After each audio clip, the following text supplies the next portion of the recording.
ಆದರೂ ಬಿಡೋದಿಲ್ಲ. ಅದಕ್ಕೆ ಎಣ್ಣೆ ನೀರು ಹಾಕಿ ಮಂಗಳ ಸ್ನಾನ ಮಾಡಿಸಿ ಹೋಗಿ ಹೊಟ್ಟೆ ಹಾಕಿ ಇದು ಮಾಡಿ ಎಲ್ಲ ಮಾಡ್ತಾರೆ. ಇಷ್ಟೆಲ್ಲ ಮಾಡಿದ ಮೇಲೆ ಮಕ್ಕಳು ದೊಡ್ಡ ಆದ್ಮೇಲೆ ನೋಡಿ ಇಷ್ಟ ನೀನು ಮಾಡಿದ್ದೀನಿ, ನನಗೇನಾದ್ರು ಕೊಡು ವಾಪಸ್ಸು ಅಂತ ಯಾವ ತಾಯಿಯಾದರೂ ಎಂದಾದರೂ ಕೇಳ್ತಾಳೋ?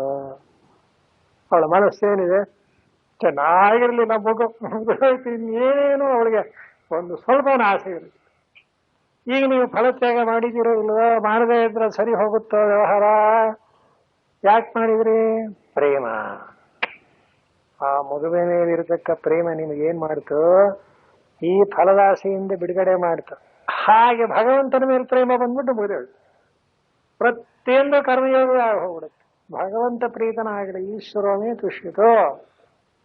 ಇದು ಭಗವಂತರೇ ಪ್ರೀತಿ ಆಗಲಿ ಇತ್ತು, ಅದ್ರಲ್ಲಿ ನೆಮ್ಮದಿ ಜಾಸ್ತಿ. ಯಾಕೆ? ಸಿದ್ಧಿ ಆಗಲಿ ಅಸಿದ್ಧಿ ಆಗಲಿ ನಮ್ಮ ಜವಾಬ್ದಾರಿ ಇಲ್ಲ. ಪರಮಾತ್ಮನ ಇಚ್ಛೆ ಇದ್ರೆ ಆಗತ್ತೆ, ಇಲ್ಲದೆ ಇದ್ರಿಲ್ಲ. ಮಾಡೋ ಕೆಲಸ ಮಾಡಿ ನೋಡಿದ್ರೆ ಆ ಕರ್ತವ್ಯ ಕರ್ಮ ಮಾಡಿದ್ದೇನೆ. ಈ ಕರ್ತವ್ಯ ಕರ್ಮದ ಬಗ್ಗೆ ಈ ಗುಟ್ಟನ್ನು ಮೆಲ್ಲಿಗೆ ನಾವು ಅನುಸಂಧಾನ ಮಾಡಬೇಕು. ಏನು? ಫಲ ಬಿಡೋದು ಅಂತ. ಫಲ ಬಿಡೋದ್ರಿಂದ ಏನಾಗುತ್ತೆ? ಕರ್ಮ ಸಿದ್ಧಿಯಾಗಲಿ ಅಸಿದ್ಧಿಯಾಗಲಿ ನಮ್ಮ ಅಂತಃಕರಣದ ಸಮಾಧಾನಕ್ಕೆ ಅಡ್ಡಿಯಾಗುವುದಿಲ್ಲ, ಸಮವಾಗಿ ಇರುತ್ತೆ. ಇದಕ್ಕೇನು ಹೆಸರು? ಸಮತ್ವಂ ಯೋಗ ಉಚ್ಯತೆ. ಇದಕ್ಕೆ ಯೋಗ. ಯೋಗ ಸಮತ್ವ ಅನ್ನೋದರ ಅರ್ಥವನ್ನು ಹೀಗೆ ತಿಳ್ಕೋಬೇಕು.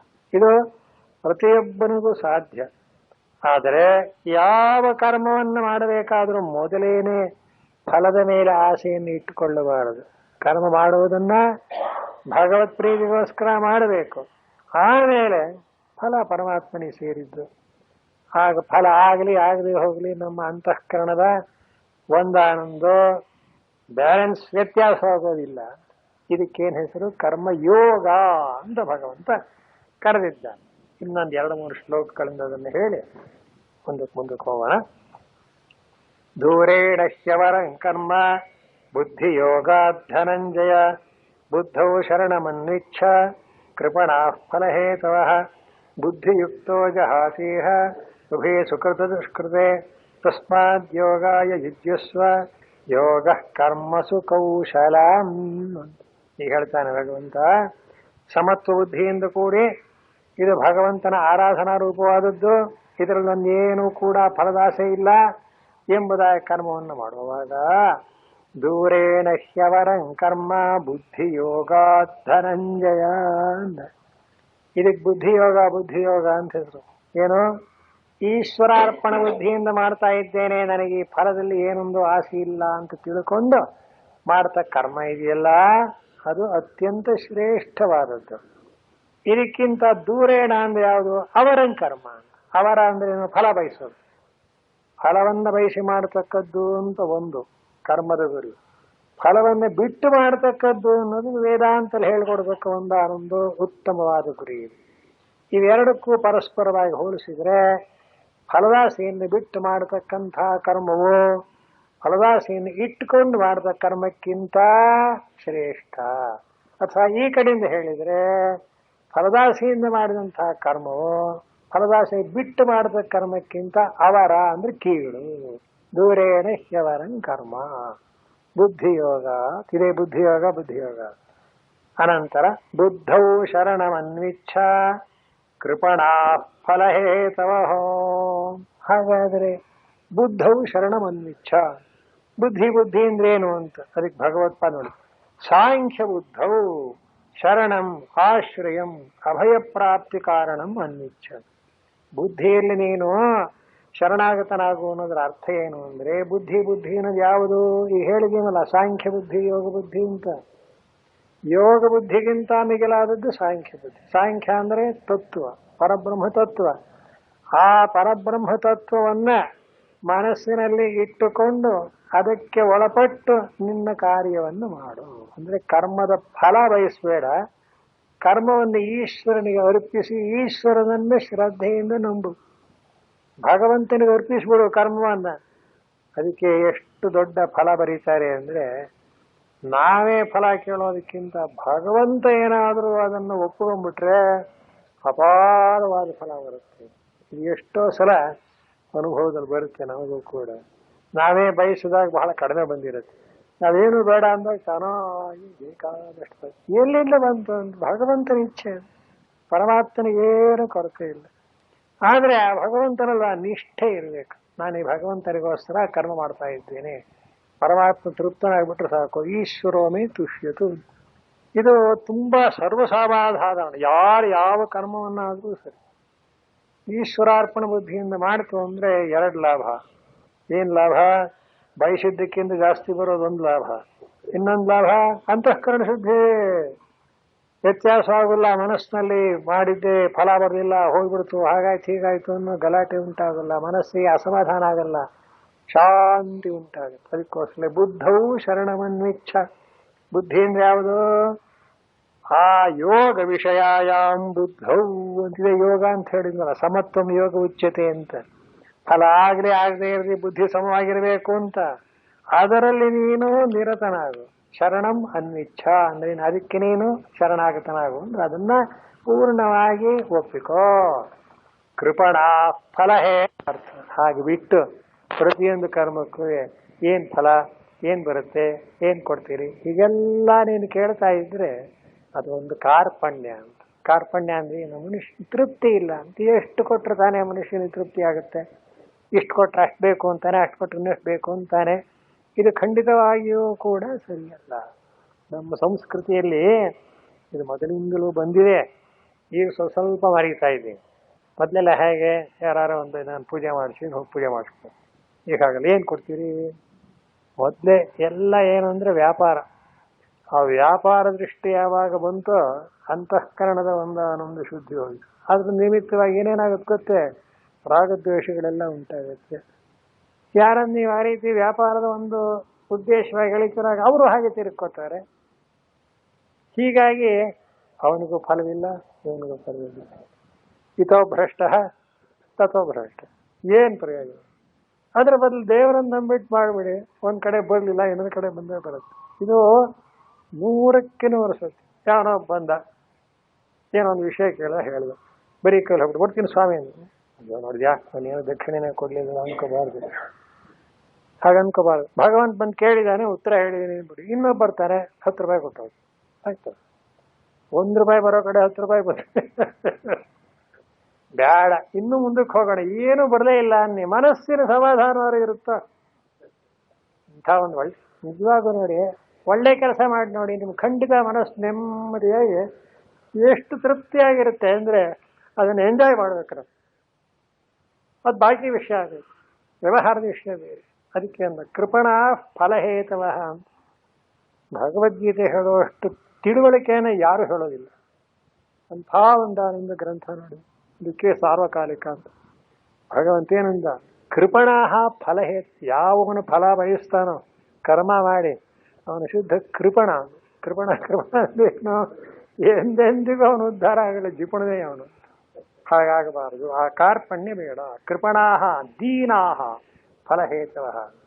ಆ ಕೃಪಣ ಅನ್ನೋ ಶಬ್ದಕ್ಕೆ ಉಪನಿಷತ್ನಲ್ಲಿಯೇ ಕೊಟೇಶನ್ ಕೊಡ್ತಾರೆ ಶಂಕರಾಚಾರ್ಯರು.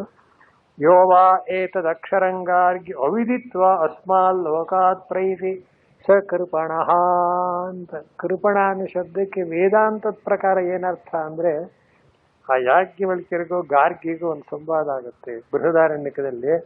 ಆ ಗಾರ್ಗಿಗೆ ಹೇಳ್ತಾರೆ ಯಾಜ್ಞವಲ್ಕ್ಯ, ಕೃಪಣರು ಅಂದ್ರೆ ಯಾರು ಗೊತ್ತೇ? ಗಾರ್ಗಿ ಈ ಆತ್ಮನನ್ನು ತಿಳ್ಕೊಳ್ಳೋದೇನೆ ಈ ದೇಹ ಬಿಡ್ತಾನಲ್ಲ ಅವನ್ ಕೃಪಣ ಅಂತ. ಅಕ್ಷರಂಗಾರ್ಗಿ ಅವಿದಿತ್ವ. ಈ ಅಕ್ಷರರೂಪವಾದ ಪರಬ್ರಹ್ಮವೇ ತನ್ನ ಆತ್ಮ, ಸರ್ವಾತ್ಮ ಅಂತ ತಿಳ್ಕೊಳ್ಳದೆ ಯಾವನ ಈ ದೇಹವನ್ನು ಬಿಡ್ತಾನೋ ಅಸ್ಮಾಲ್ ಲೋಕ ಪ್ರೈತಿ ಬಿಡ್ತಾನೆಯೋ ಸಕೃಪಣ. ಭಗವಂತ ನಮಗೆ ಅನುಗ್ರಹ ಮಾಡಿರ್ತಕ್ಕ ಈ ಪವಿತ್ರವಾದ ಮನುಷ್ಯ ಶರೀರ, ಇಲ್ಲಿರತಕ್ಕಂಥ ಅಂತಃಕರಣ, ಇದನ್ನು ಎಷ್ಟು ಸ್ವಚ್ಛವಾಗಿ ಇಟ್ಕೊಂಡಿದ್ರಲ್ಲ ಭಗವಂತನ ಸಾನ್ನಿಧ್ಯವನ್ನ ಅನುಸಂಧಾನ ಮಾಡ್ತಾ ಇದ್ರೆ ಅವನು ನಿಜವಾದ ಬ್ರಾಹ್ಮಣ ಅಂತ. ಆ ಕೃಪಣ ಅನ್ನೋದಕ್ಕೆ ನೆಗೆಟಿವ್ ಬ್ರಾಹ್ಮಣ ಅಂತ ಕೊಟ್ಟಿದ್ದಾರೆ, ಅಪೋಸಿಟ್. ಬ್ರಾಹ್ಮಣ ಅಂದ್ರೆ ಯಾರು? ಬ್ರಹ್ಮವನ್ನ ಅರಿತುಕೊಂಡಿರೋನು.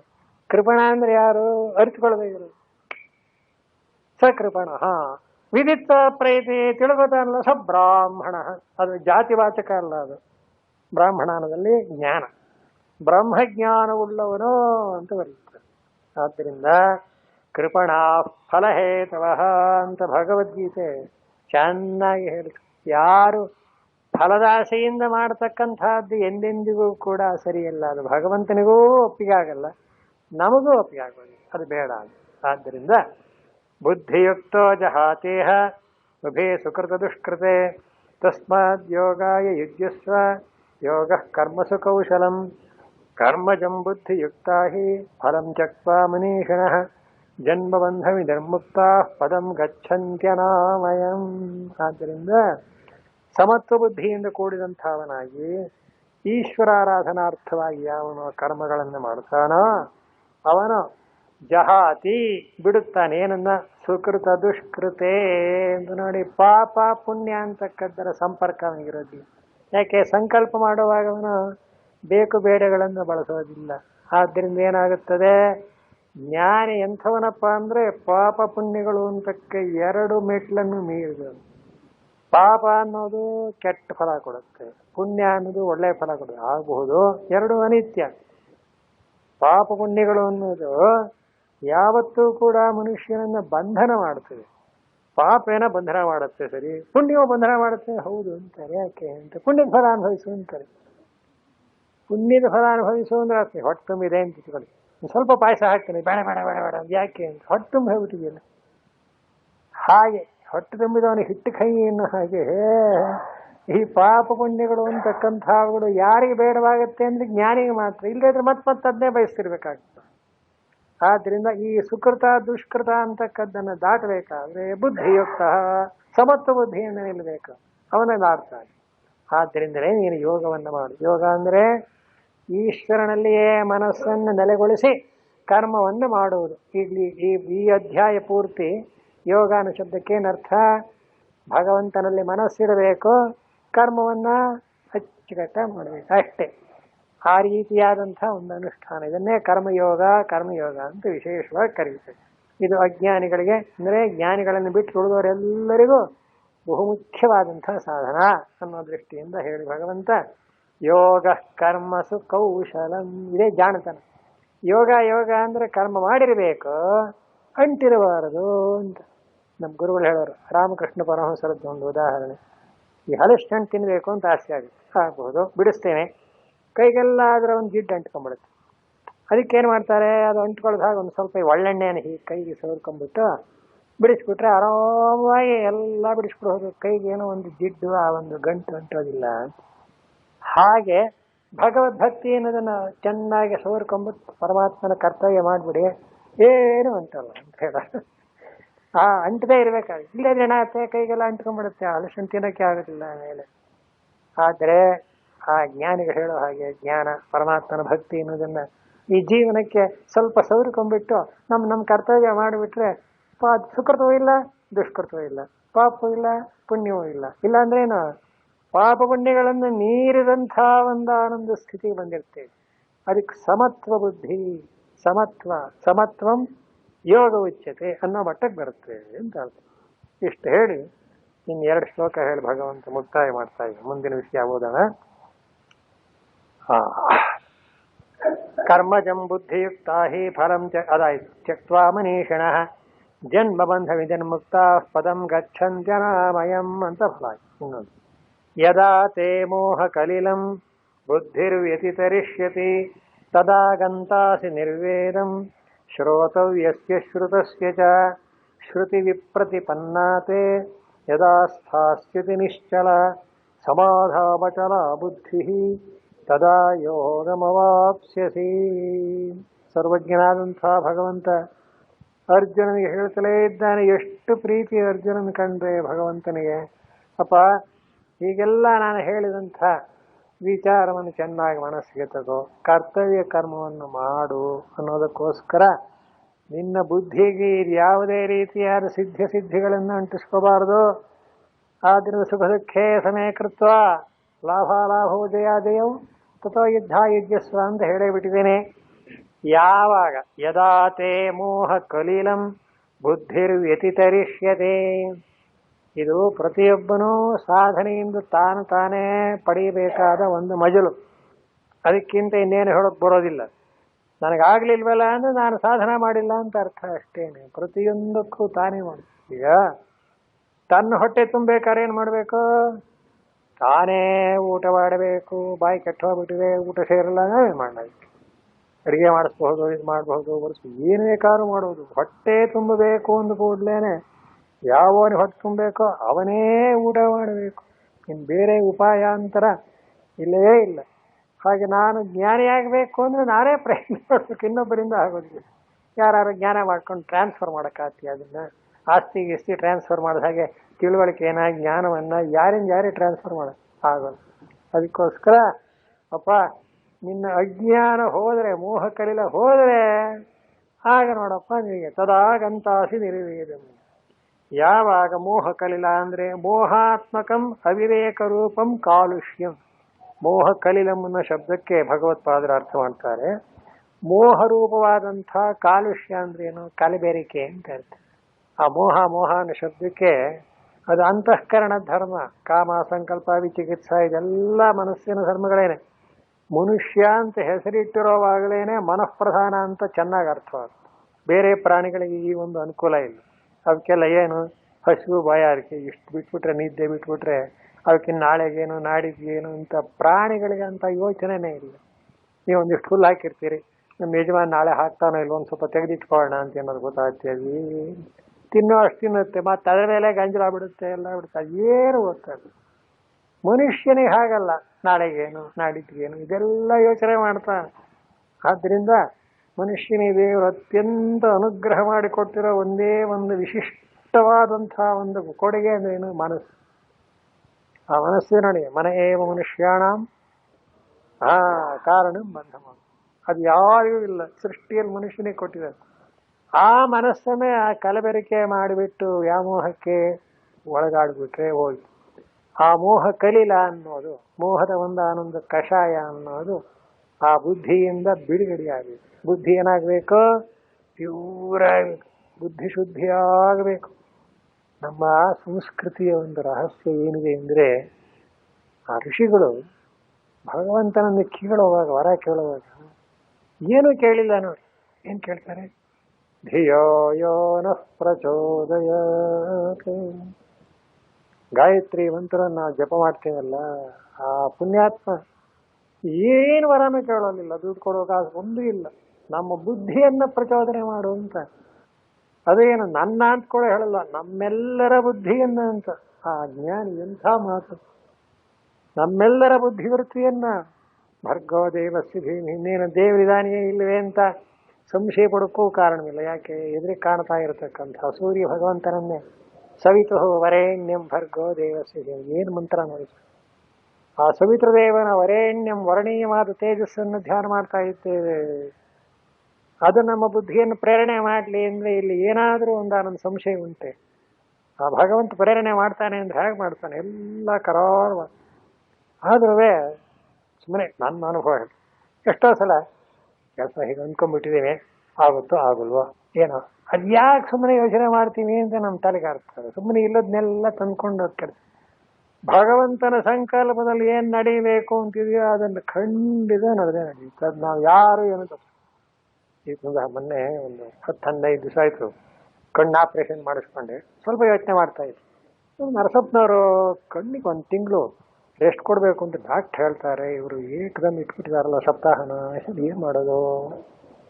ಈಗೆಲ್ಲ ಯೋಚನೆ ಮಾಡ್ತಾ ಇದ್ದೆ.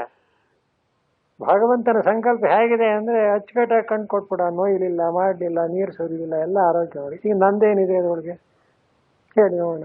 ನಾನೇ ಏನು ನಿಜವಾಗಿ ಮಿರಾಕಲ್ ನಡೆಯುತ್ತೆ ಅಂದರೆ ಆ ಪರಮಾತ್ಮನ ಸಂಕಲ್ಪ. ಆದ್ದರಿಂದಲೇ ಭಗವತ್ ಸಂಕಲ್ಪದ ಮುಂದೆ ನಮಗೆ ಏನೂ ನಡೆಯಲ್ಲ. ಅದು ಹೇಗೆ ನಡೆಯಬೇಕು ಹಾಗೆ ನಡೆಯುತ್ತೆ. ಒಂದು ಮಾತ್ರ ನಾವು ಮಾಡಬೇಕೇನು? ಅನ್ಯಥಾ ಶರಣಂ ನಾಸ್ತಿ ತ್ವಮೇವ ಶರಣಂ. ಅಷ್ಟೇ. ಸಂಕಲ್ಪ ಮಾಡೋಣ, ಆದರೆ ಆ ಸಂಕಲ್ಪವನ್ನು ಭಗವಂತನ ಮೇಲೆ ಇಟ್ಕೊಡ್ಬೇಕು. ಆ ನಿಷ್ಠದ ಪ್ರಕಾರ ಈ ಇವರಲ್ಲಿ ಶ್ರೀ ವೈಷ್ಣವರಲ್ಲ ಸಂಕಲ್ಪ ಹೇಳಿದಾಗ ಕೊನೆಯಲ್ಲಿ ಹೇಳ್ತಾರೆ ಅಂತೀರ, ಶ್ರೀ ಭಗವದಾಜ್ಞೆಯ ಶ್ರೀಮನ್ನಾರಾಯಣ ಪ್ರೀತ್ಯರ್ಥ, ಹೀಗೆ ಹೇಳ್ತಾರೆ ಅವರು. ಭಗವಂತನ ಆಜ್ಞಾ ಪ್ರಕಾರವಾಗಿ ಅವನ ಪ್ರೀತ್ಯರ್ಥವಾಗಿ ಈ ಕೆಲಸ ಮಾಡ್ತೇನೆ ಅಂತ. ಯಾಕೆ? ಪ್ರೇರಣೆ ಮಾಡಿರೋನು ಅವನೇನೆ, ನಡೆಸ್ಕೊಡೋನು ಅವನೇನೆ, ಫಲ ಕೊಡೋನು ಅವನೇನೆ, ಎಲ್ಲ. ಅದಕ್ಕೆ ಇನ್ನೊಂದು ಶ್ಲೋಕ ಹೇಳ್ತಾರೆ, ಬಹಳ ಚೆನ್ನಾಗಿದೆ. ಏನಂದರೆ ನಾವು ಎಲ್ಲಿ ನಡೀತೀವಿ ಹೇಳಿ? ನೆಲದ ಮೇಲೆ ನಡೀತೀವಿ. ಜಾರಿ ಬಿದ್ದು ಎಲ್ಲಿ ಬೀಳ್ತೀವಿ? ನೆಲದ ಮೇಲೆ ಬೀಳ್ತೀವಿ. ಭೂಮೌ ಸ್ಖಲಿತ ಪಾದಾನ ಭೂಮಿರೇವ ಅವಲಂಬನ. ಜಾರಿ ಬೀಳ್ತೀವಲ್ಲ ಅಂತ ಯಾವನಾರು ಭೂಮಿ ಮೇಲೆ ನಡೀದೇ ಇರೋಕ್ಕೆ ಸಾಧ್ಯವೋ? ಸಾಧ್ಯ.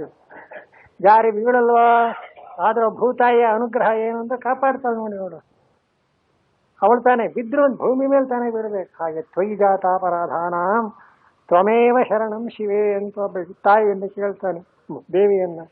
ನಿನಗೆ ನಾ ಅಪರಾಧ ಮಾಡಿದ್ರೆ ನೀನೇ ಕಾಪಾಡಬೇಕು, ಇನ್ಯಾರು ಕಾಪಾಡೋರು ಅಂತ.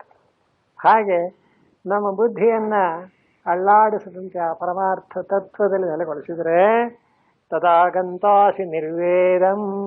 ಆಗ ನಿನಗೆ ಏನು ಕೇಳಬೇಕು, ಏನು ವಿಚಾರ ಮಾಡಬೇಕು ಅನ್ನೋದೆಲ್ಲವೂ ಕೂಡ ಮುಕ್ತಾಯವಾಗಿ ಹೋಗುತ್ತೆ. ನಿರ್ವೇದ ಅಂದ್ರೆ ವೈರಾಗ್ಯ. ಸಾಕು ಅನಿಸ್ಬಿಡುತ್ತೆ. ಯಾಕೆ? ಏನು ಕೇಳಬೇಕಾಗಿದೆ? ಮಾಡೋದು ಬೇಕಾದಷ್ಟಿದೆ. ಸಾಕು ಸಾಕು ತಿಳ್ಕೊಂಡಾಯ್ತಲ್ಲ. ನೋಡಿ, ಮನುಷ್ಯನಿಗೆ ಒಂದು ತೃಪ್ತಿ ಬರಬೇಕು ಅಂದ್ರೆ ಏನಾಗಬೇಕು? ಅದು ಭಗವಂತನಿಗೆ ಅರ್ಪಿತವಾಗಬೇಕು. ಸಾಕು. ಇಷ್ಟು ಹೇಳಿ ಇನ್ನೊಂದು ಮಾತಂದ ಭಗವಂತ. ಶ್ರುತಿ ವಿಪ್ರತಿಪನ್ನಾತೆ ಯದಾ ಸ್ಥಾಸ್ಯತಿ ನಿಶ್ಚಲ ಸಮಾಧೌ ಅಚಲ ಬುದ್ಧಿ ತದಾ ಯೋಗಮವಾಪ್ಸ್ಯಸಿ. ಅಲ್ಲಿ ಮುಕ್ತ. ಶ್ರುತಿ ವಿಪ್ರತಿಪನ್ನ ಅಂದ. ಏನಾಗುತ್ತೆ ಅಂದ್ರೆ ವೇದಶಾಸ್ತ್ರಗಳನ್ನ ಅಧ್ಯಯನ ಮಾಡುವವನಿಗೆ ಒಂದೊಂದ್ರಲ್ಲಿ ಒಂದೊಂದು ತರಹ ಸಾಧನಗಳನ್ನ, ವಿಚಾರಗಳನ್ನ, ಕ್ರಮಗಳನ್ನು ಹೇಳಿಬಿಟ್ಟಿದ್ರೆ ಇದರಲ್ಲಿ ಯಾವುದನ್ನ ನಾನು ಮಾಡೋದು? ಸುಮ್ಮನೆ ಒಂದು ಸಣ್ಣ ಉದಾಹರಣೆ ಹೇಳ್ತೀನಿ ಕೇಳಿ. ನಾವು ದೇವ್ರ ಪೂಜೆ ಮಾಡ್ತೀವಿ ನೋಡಿ. ಮನೆ ದೇವರು ಅಂತ ಬರೀ ವೆಂಕಟರಮಣ ದೇವರು ಅಂತ ಒಬ್ರು, ನರಸಿಂಹ ದೇವರು ಅಂತ ಒಬ್ರು, ಮತ್ತೊಂದು ಒಬ್ಬೊಬ್ಬರು ಒಂದೊಂದು ದೇವರು ಪೂಜೆ. ಈಗ ಎಷ್ಟು ದೇವರಿದೆ ಪಾಪ? ಇರೋದು ಒಬ್ಬನೇ ದೇವರು. ಆದರೆ ನಮ್ಮ ಬುದ್ಧಿಲಿ ಏನಿರುತ್ತೆ ನೋಡಿ, ವೆಂಕಟರಮಣ ದೇವ್ರ ಒಕ್ಕಲಿಗೂ ನರಸಿಂಹ ದೇವ್ರ ಒಕ್ಕಲಿಗೂ ಆಗುಲ್ಲ ಅಂತ ಬೇರೆ. ಇದು ಯಾರು ಹೇಳ್ದ?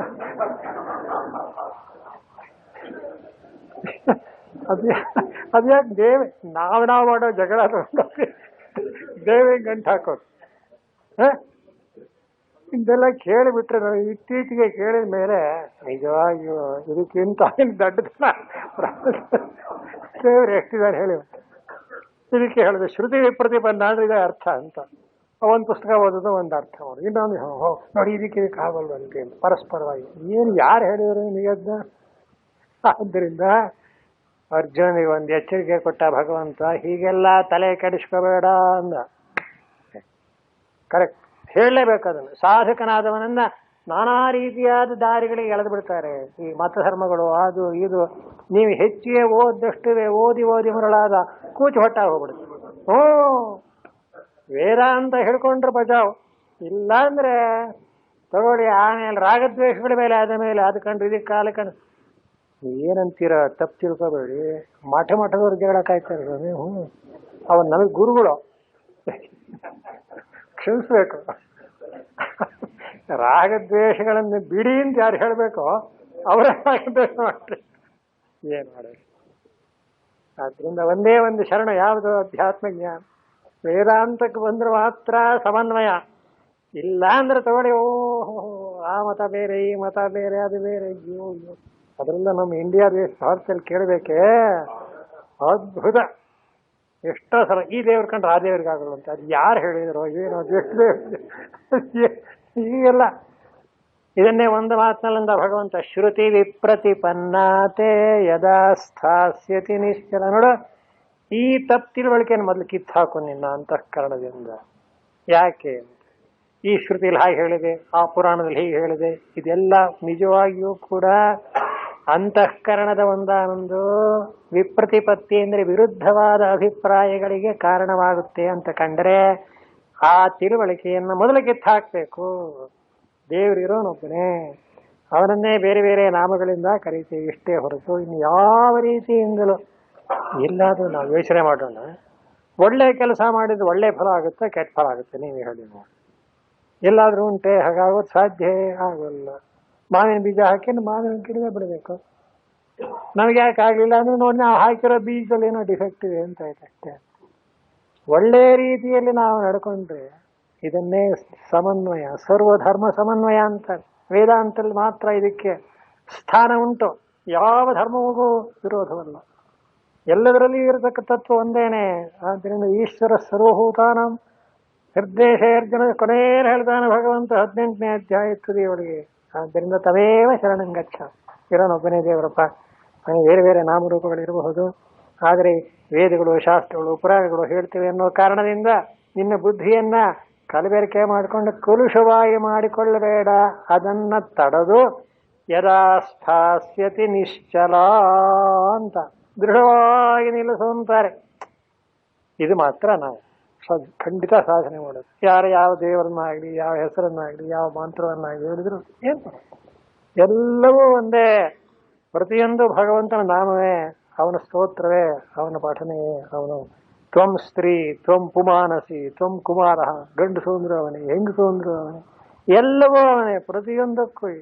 ಆದ್ರಿಂದ ಎಂ ಶೈವ ಸಮಪಾಸತೆ ಶಿವೈತಿ ಬ್ರಹ್ಮೇತಿ ವೇದಾಂತಿನಃ ಅಂತ ಹೇಳ್ದ ಎಲ್ಲವೂ ಆ ಭಗವಂತನೇ ಅಂತ ಒಂದಾನೊಂದು ನಿಶ್ಚಿತವಾದ ಬುದ್ಧಿ ಬಂದು ಯದಾ ಸ್ಥಾಸ್ಯತಿ ನಿಶ್ಚಲ, ದೃಢವಾಗಿ ನಿಲ್ಲಲೇ ಅರ್ಜುನ ಎಚ್ಚರಿಕೆ. ಈ ನಿನ್ನ ಬುದ್ಧಿಯನ್ನು ಈ ರೀತಿಯಾಗಿ ಶ್ರುತಿ ಮುಂತಾದ್ದು ಯಾವುದೇ ರೀತಿ ವ್ಯಾಖ್ಯಾನಗಳಿಂದ ಕಲಬೆರಕೆ ಮಾಡಿಕೊಳ್ಳದೆ ದೃಢವಾಗಿ ನಿಲ್ಲಿಸ್ತೀಯೋ ಅದಕ್ಕೇನು ಹೆಸರು? ಸಮಾಧೌ ಅಚಲ ಬುದ್ಧಿ ತದಾ ಯೋಗಮವಾಪ್ಸ್ಯಸಿ. ಇದಕ್ಕೆ ಸಮಾಧಿ. ಸಮಾಧಿ ಎನ್ನುವ ಶಬ್ದಕ್ಕಿಲ್ಲ ಅರ್ಥ ಬರೆದಿದ್ದಾರೆ ಆತ್ಮ ಅಂತ. ಆತ್ಮನಲ್ಲಿಯೇ ಯಾವಾಗ ಈ ಬುದ್ಧಿ ನೆಲೆಗೊಳ್ಳುತ್ತದೆಯೋ ಆಗ ನೀನು ಯೋಗವನ್ನ ಪಡೆದವನಾಗುತ್ತೀಯೇ. ತದಾ ಯೋಗಮವಾಪ್ಸ್ಯಸಿ. ಇನ್ನು ಮುಂದೆ ಅರ್ಜುನಿಗೆ ಏನನ್ಸುತ್ತೆ, ಓಹೋ ಹೀಗೆ ಯಾರಾದರೂ ಸಮಾಧಿ ಸ್ಥಿತಿಯಲ್ಲಿ ಅಂದ್ರೆ ಸಮಾಧಾನ ಸ್ಥಿತಿಯಲ್ಲಿ ಅಂತಃಕರಣವನ್ನು ಇಟ್ಟುಕೊಂಡು ಇರ್ತಕ್ಕಂಥ ಮಹಾತ್ಮರಿರ್ತಾರೆಯೇ, ಹಾಗಾಗಿಬಿಟ್ರೆ ವ್ಯವಹಾರ ಹೇಗೆ ನಡೆಯುತ್ತೆ ಅಂತ ಮುಂದಿನ ಪ್ರಶ್ನೆ. ಸ್ಥಿತ ಪ್ರಜ್ಞಸ್ಯ ಕಾ ಭಾಷಾ. ಮತ್ತು ಸಂಜೆ 5 ಗಂಟೆಗೆ ಆ ವಿಷಯವನ್ನು ಕುರಿತು ಮುಂದುವರಿಸೋಣ ಎಂಬಲ್ಲಿಗೆ ಈಗಿನ ಕಾರ್ಯಕ್ರಮ ಮುಕ್ತಾಯವಾಗಿದೆ. ಭಗವದ್ಗೀತೆಯನ್ನ ಅನುಸಂಧಾನ ಮಾಡ್ತಾ ಇದ್ದೇವೆ. ಹೆಚ್ಚು ಕಮ್ಮಿ 2ನೇ ಅಧ್ಯಾಯದ ಕೊನೆಗೆ ಬಂದಿದೆ. ನಾನು ಬೆಳಿಗ್ಗೆನೆ ಹೇಳಿದ್ದೇನೆ, 2ನೇ ಅಧ್ಯಾಯ ಇಡೀ ಭಗವದ್ಗೀತೆಯ ಒಂದಾನೊಂದು ಸಾರ. ಎಲ್ಲ ವಿಷಯವೂ ಇದರಲ್ಲಿ ಬಂದಿದೆ. ಮತ್ತಿದರ ವಿವರಣೆಯನ್ನೆಲ್ಲ ಮುಂದೆ ತಗೋತಾರೆ. ಇದುವರೆಗೆ ನಡೆದಿರ್ತಕ್ಕಂಥ ಒಟ್ಟು ವಿಷಯ ಏನಾಗಿದೆ ಅಂದರೆ, ಭಗವಂತ ಸಾಂಖ್ಯ ಯೋಗ ಅಂತಕ್ಕ 2 ರೀತಿಯ ಸಾಧನಗಳನ್ನು ಅರ್ಜುನನಿಗೆ ತಿಳಿಸಿಕೊಟ್ಟಿದ್ದಾನೆ. ಸಾಂಖ್ಯ ಅನ್ನೋದು ಆತ್ಮತತ್ವವನ್ನು ಕುರಿತು ಮಾಡತಕ್ಕ ವಿಚಾರ ಸರಣಿ. ಅದನ್ನು ನಜಾಯತೆ ಮ್ರಿಯತೆ ಮುಂತಾದ ಶ್ಲೋಕಗಳಲ್ಲಿ ಆತ್ಮಸ್ವರೂಪವನ್ನು ಹೇಳಿ ಆತ್ಮನಿಗೆ ಯಾವ ಹುಟ್ಟಿಲ್ಲ ಸಾವಿಲ್ಲ ಅಂತೆಲ್ಲ ತೀರ್ಮಾನ ಮಾಡಿ ಹೇಳಿದ್ದಾನೆ. ಒಂದು ಕ್ರಮ. ಇಷ್ಟು ಹೇಳಿ ಆ ಒಂದಾನೊಂದು ತತ್ವ ಮನಗಾಣಬೇಕಾದ್ರೆ ಅದಕ್ಕೆ ಪ್ರಾಕ್ಟೀಸ್ ಒಂದಾನೊಂದು ಸಾಧನೆ ಮಾಡಬೇಕು ಅಂತ ಹೇಳಿ ಅದನ್ನು ಯೋಗ ಅಂತ ಕರೆದಿದ್ದೆ. ಆ ಯೋಗ ಅನ್ನೋದೇನಾಗಿದೆ, ಪರಮಾತ್ಮನನ್ನು ಸೇರುವುದಕ್ಕೆ ಮಾಡಬೇಕಾದ ಪ್ರಯತ್ನ ಅನ್ನೋ ಅರ್ಥದಲ್ಲಿ ನೆಲೆ ನಿಂತಿದೆ ಎಂದರು. ಇಲ್ಲಿ ಸಾಧನೆ ಏನೇನು ಮಾಡಬೇಕು ಅನ್ನೋದಕ್ಕೆ ಅದನ್ನ ಒಬ್ಬೊಬ್ಬರಿಗೆ ಒಂದೊಂದು ಸಾಧನೆ ಆಗಬೇಕಾಗತ್ತೆ. ಯಾಕೆಂದ್ರೆ ಎಲ್ಲರಿಗೂ ಒಂದೇ ತರಹ ಸಾಧನೆ ಆಗೋದಿಲ್ಲ. ಆದರೂ ಮುಖ್ಯವಾಗಿ 2 ಸಾಧನ ಇದೆ. ಕರ್ಮ ಅಂತ ಒಂದು, ಜ್ಞಾನ ಅಂತ ಒಂದು. ಕರ್ಮಣ್ಯೇವಾಧಿಕಾರಸ್ಥೆ ಅಂತ ಅರ್ಜುನನ ದೃಷ್ಟಿಯಿಂದ ನೀನಿನ್ನೂ ಅನಾತ್ಮಜ್ಞನಾಗಿದೆಯಾ, ಆದ್ದರಿಂದ ನೀನು ಕರ್ಮವನ್ನೇ ಮಾಡು. ಕರ್ಮ ಹೇಗೆ ಮಾಡಬೇಕು ಅನ್ನೋದಕ್ಕೆಲ್ಲ ಹೇಳಿದ್ದಾರೆ. ಏನಂತ? ಮಾ ಫಲೇಶು ಕದಾಚನ, ಫಲದಲ್ಲಿ ಆಸೆ ಇಟ್ಕೋಬೇಡ, ಈಶ್ವರ ಪ್ರೀತಿ ಅಂತ ಮಾಡ್ತಕ್ಕವನಾಗು. ಹಾಗಂತ ಫಲ ಬರದೇ ಇದ್ಮೇಲೆ ನಾನು ಯಾಕೆ ಕರ್ಮ ಮಾಡಲಿ ಅಂತ ಮಾತೆ ಸಂಗೋ ಸ್ವಕರ್ಮಣಿ ಹೀಗೆಲ್ಲ ವಿವರಣೆ ಮಾಡಿ ಅದನ್ನೆಲ್ಲ ಭಗವಂತ ತಿಳಿಸಿದ್ದಾನೆ. ಈ ರೀತಿ ಅರ್ಜುನನನ್ನು ನೀನು ಕರ್ಮದಲ್ಲಿಯೇ ತೊಡಗು ಅಂತ ಹೇಳಿದಾಗ ಅಷ್ಟರ ಮಟ್ಟಿಗೆ ಇನ್ನೂ ಅರ್ಜುನನಿಗೆ ಅರ್ಥವಾಗಿಲ್ಲ. ಸಾಂಖ್ಯ ಜ್ಞಾನವನ್ನು ಭಗವಂತ ದೊಡ್ಡದು ಅಂತ ಹೊಗಳ್ತಾನೆ, ನನ್ನನ್ನು ಮಾತ್ರ ಕರ್ಮ ಮಾಡು ಅಂತ ಹೇಳ್ತಾ ಇದ್ದಾನೆ. ಇದನ್ನ ಕುರಿತು ಪರಮಾತ್ಮನನ್ನು ಕೇಳಬೇಕು ಅಂತ ಮನಸ್ಸಿಗೆ ಬಂದಿದೆ.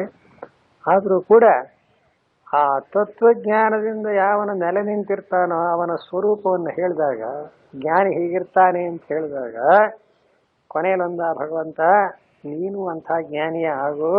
ಯಾವಾಗ? ಯದಾತೆ ಮೋಹ ಕಲಿಲಂ ಅಂತ ಬೆಳಿಗ್ಗೆ ಒಂದು ಕೊನೆಯಲ್ಲಿ ಶ್ಲೋಕ ಓದಿದ್ದು.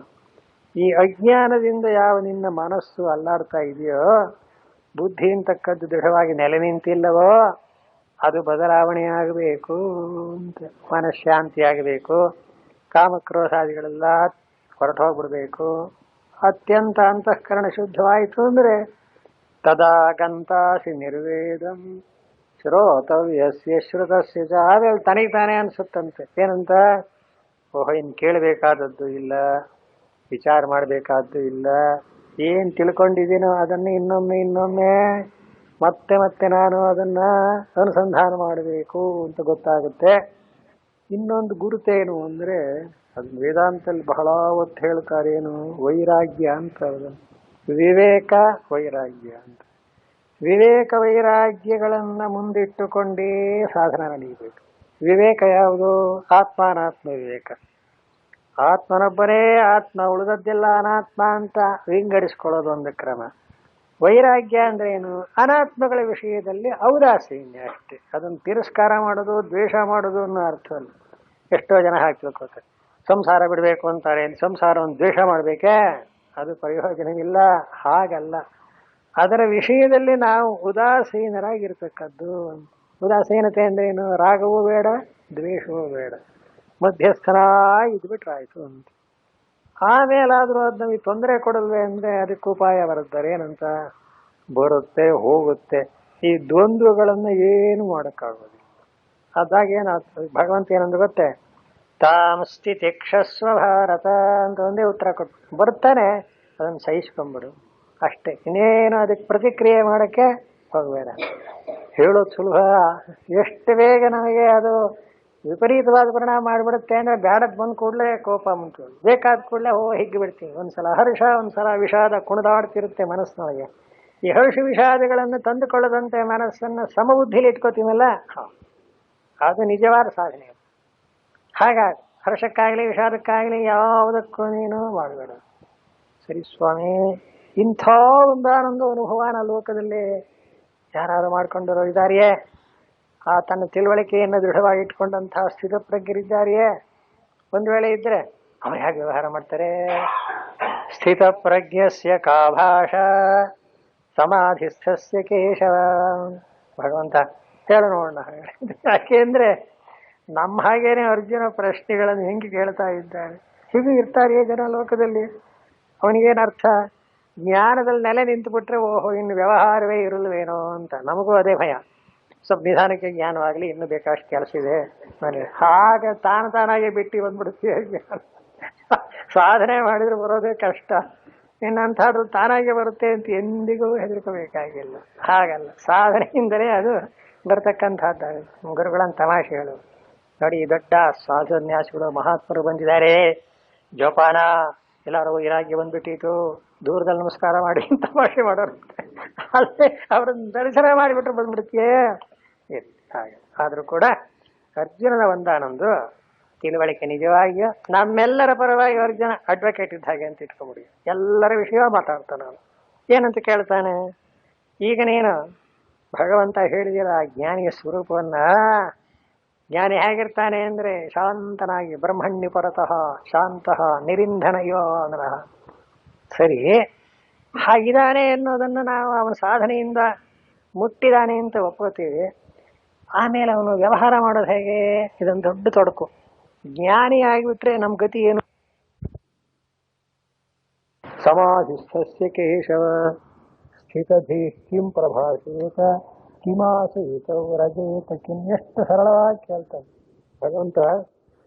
ಹೀಗೆ ಆ ಪರಬ್ರಹ್ಮದಲ್ಲಿ ಆತ್ಮನಲ್ಲಿ ತನ್ನ ಚಿತ್ತವನ್ನು ನೆಲೆಗೊಳಿಸಿದಂಥ ಸ್ಥಿತ ಪ್ರಜ್ಞೆ ಇದ್ದಾನಲ್ಲ. ಪ್ರಜ್ಞೆ ಅಂದ್ರೆ ಜ್ಞಾನ, ಸ್ಥಿತ ಅಂದ್ರೆ ದೃಢವಾಗಿ ಆತ್ಮನಲ್ಲಿ ನೆಲೆ ನಿಂತ ಜ್ಞಾನನಿಷ್ಠನಾಗಿದ್ದಾನೆ, ಆತ್ಮನಿಷ್ಠನಾಗಿದ್ದಾನೆ, ಬ್ರಹ್ಮನಿಷ್ಠನಾಗಿದ್ದಾನೆ ಅಂತ ಒಬ್ಬ ವ್ಯಕ್ತಿಯನ್ನ ನಾವು ಗುರುತಿಸಿದ್ರೆ ಅದು ಸರಿ. ಬ್ರಹ್ಮನಿಷ್ಠೆ ಎನ್ನುವುದು ಅವನಿಗೆ ಸ್ವಭಾವವಾಗಿ ಇರಲಿ, ಅದನ್ನು ಒಪ್ಪಿಕೊಳ್ಳೋಣ. ವ್ಯವಹಾರದ ಗತಿ ಏನು? ಯಾಕೆ ಬದುಕಿರೋರು ವ್ಯವಹಾರ ಮಾಡ್ಬೇಕಲ್ಲ. ಅವನಿಗ ನಮ್ಮ ಹಾಗೆ ಕಣ್ಣು ಕೈ ಕಾಲು ಕಿವಿ ಮೂಗು ಎಲ್ಲ ಇರುತ್ತೆ, ಹಸಿಯುತ್ತೆ, ಊಟ ಆಗ್ಬೇಕು, ಎಲ್ಲ ಆಗ್ಲೇಬೇಕಲ್ಲ. ಹಾಗಾದ್ರೆ ಅವುಗಳನ್ನು ಹೇಗೆ ಮಾಡ್ತಾನೆ? ಸ್ಥಿತಧಿ ಕಿಂ ಪ್ರಭಾಷೇತ. ಮಾತು ಹೇಗಾಡ್ತಾನೆ ಅಂದ್ರೆ ಅರ್ಜುನ ದೃಷ್ಟಿಲಿ ಅವನಿಗೇನೋ ಪರಿವರ್ತನೆ ಆಗಿಬಿಡ್ತಾನೆ ಇನ್ನು ಅರ್ಥ ಮಾಡ್ಕೊಂಡ್ಬಿಟ್ಟಿದ್ದಾನೆ. ವೇದಾಂತ ಪರಿವರ್ತನೆಯನ್ನ ಹೇಳೋದಿಲ್ಲ, ವಸ್ತುಸ್ಥಿತಿಯನ್ನು ಹೇಳುತ್ತಷ್ಟೇ. ಹಾಗರ್ಥ. ಈಗ ಒಬ್ಬ ಮನುಷ್ಯ ಪರಸ್ಥಳದಿಂದ ಊರಿಗೆ ಬಂದ್ರೆ ಸದ್ಯ ಊರು ಸೇರ್ಕೊಂಡಪ್ಪ ಅಂತ ಸ್ವಸ್ಥವಾಗಿರ್ತಾನೋ, ಅಯ್ಯೋ ಊರಿಗೆ ಬಂದ್ಬಿಟ್ನೆಲ್ಲ ಅನ್ಕೋತಾನೆ. ಅವನು ಇರಬೇಕಾದ ಜಾಗವೇ ಅದು. ಹಾಗೆ ಸ್ಥಿತ ಅಂದ್ರೆ ಏನೋ ನೆಲೆಗೊಳ್ಳಬೇಕು. ಯಾವುದು? ಮನಸ್ಸು. ಎಲ್ಲಿ ಮನಸ್ಸಿಗೆ ಯಾವ್ದು ಮೂಲವೋ ಅಲ್ಲಿ ನಿಂತ್ಕೋಬೇಕು. ಅದೇ ಆತ್ಮ. ಆತ್ಮನಲ್ಲಿ ಮನಸ್ಸು ನೆಲೆಗೊಂಡವನಿಗೆ ಇನ್ನು ಯಾವ ಯೋಚನೆ ಬಂದಿತ್ತು ಹೇಳಿ? ಖಂಡಿತ ಇಲ್ಲ. ಒಂದು ಚಿಕ್ಕ ಮಗು ಹೋಗಿ ತಾಯಿ ತೊಡೆ ಮೇಲೆ ಕೂತ್ಕೊಂಡ್ಬಿಟ್ರೆ ಆರಾಮಾಗಿರುತ್ತೆ. ಯಾಕೆ ಗೊತ್ತು, ತಾಯಿ ಏನು ಎತ್ತು ಹಾಕಲ್ಲ, ಮಾಡಲ್ಲ, ಊಟ ಕೊಡ್ತಾಳೆ, ಆಹಾರ ಕೊಡ್ತಾಳೆ. ಅದು ಹೊತ್ತರು ಕರೆದ್ರು ಏನು ಚೇಷ್ಟೆ ಮಾಡಿದ್ರು ಅದಕ್ಕೆ ಯಾವ ಭಯವೂ ಇಲ್ಲ. ಯಾಕೆ? ಎಲ್ಲಿದೀಯಾ? ತಾಯಿ ತೊಡೆ ಮೇಲೆ. ಅದೇ ಸ್ಥಿತ ಪ್ರಜ್ಞೆ ಅನ್ನೋ ಲಕ್ಷಣ ಅಂತ. ಬ್ರಹ್ಮವನ್ನು ನಂಬಿ ಕೂತ್ಬಿಟ್ಟ ಅವನು ಅಂದ್ರೆ ಅವನೇ ಸ್ವರೂಪೇ ಬ್ರಹ್ಮ ಆಗಿರೋದ್ರಿಂದ ಅವನು ಯಾವುದಕ್ಕೂ ಏನು ಮಾಡೋ ಹಾಗೆ. ಇದು ಒಂದು ಗುಟ್ಟು. ಇನ್ನೊಂದು ಏನು ಅಂದ್ರೆ, ಯಾರು ಆ ಸ್ಥಿತ ಪ್ರಜ್ಞೆಗೆ ಲೌಕಿಕವಾಗಿ ಬೇಕಾದಂತಹ ಒಂದು ಆನಂದ, ಅಲ್ಲೇನು ಸ್ವಾರಸ್ಯ ಅಂದ್ರೆ ಅವರಲ್ಲೂ ಆತ್ಮನೇ ತಾನೇ ಇರೋದು. ಆದ್ರಿಂದ ಆ ಆತ್ಮನಿಗೂ ನಿಕಟವಾದ ಸಂಬಂಧ ಇರುತ್ತೆ. ಇದು ಒಂದು ಕಾರಣ. ಆದ್ರಿಂದ ಆ ಜ್ಞಾನಿಯಾದವನ ಖಂಡಿತವಾಗಿ ಅವನು ವ್ಯಾವಹಾರಿಕವಾಗಿ ಯಾವ ಒಂದಾನೊಂದು ಯೋಚನೆಯನ್ನು ಮಾಡಬೇಕಾದಿಲ್ಲ. ಆದರೂ ಅರ್ಜುನನಿಗೆ ಏನು ಸಂಶಯ ಅಂದ್ರೆ, ನಮ್ಮ ಹಾಗೆ ಅವನಿಗೂ ಶರೀರೇಂದ್ರಿಯ ಮನೋಬುದ್ಧಿಗಳಿವೆ, ಹಸಿವು ಬಾಯಾರಿಕೆ ಆಗುತ್ತೆ.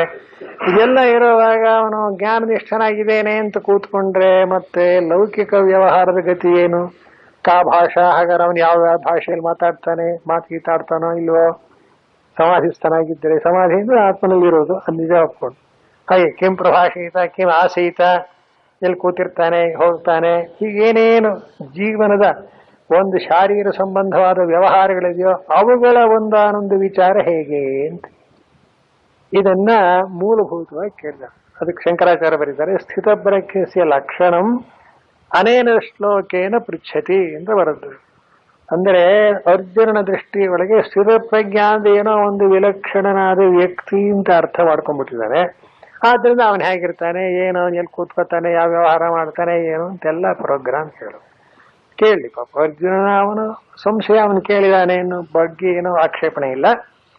ಈಗ ಭಗವಂತ ಉತ್ತರ ಹೇಳ್ತಾನೆ ಕೇಳಿ. ಈಗೇನಂತಾರೆ ಅಂದ್ರೆ, ಒಂದು ಅವತರಣಿಕೆ ಬರೆದಿದ್ದಾರೆ ಶಂಕರಾಚಾರ್ಯರು, ಅದನ್ನು ಓದಿ ನಿಮಗೆ ಅರ್ಥ ಹೇಳ್ತಾರೆ. ಯೋ ಹಿ ಆದಿತ ಏವ ಸನ್ಯಸ್ಯ ಕರ್ಮಾಣಿ ಜ್ಞಾನಯೋಗ ನಿಷ್ಠಾಯಾಂ ಪ್ರವೃತ್ತಃ ಯಶ್ಚ ಕರ್ಮಯೋಗೇಣ.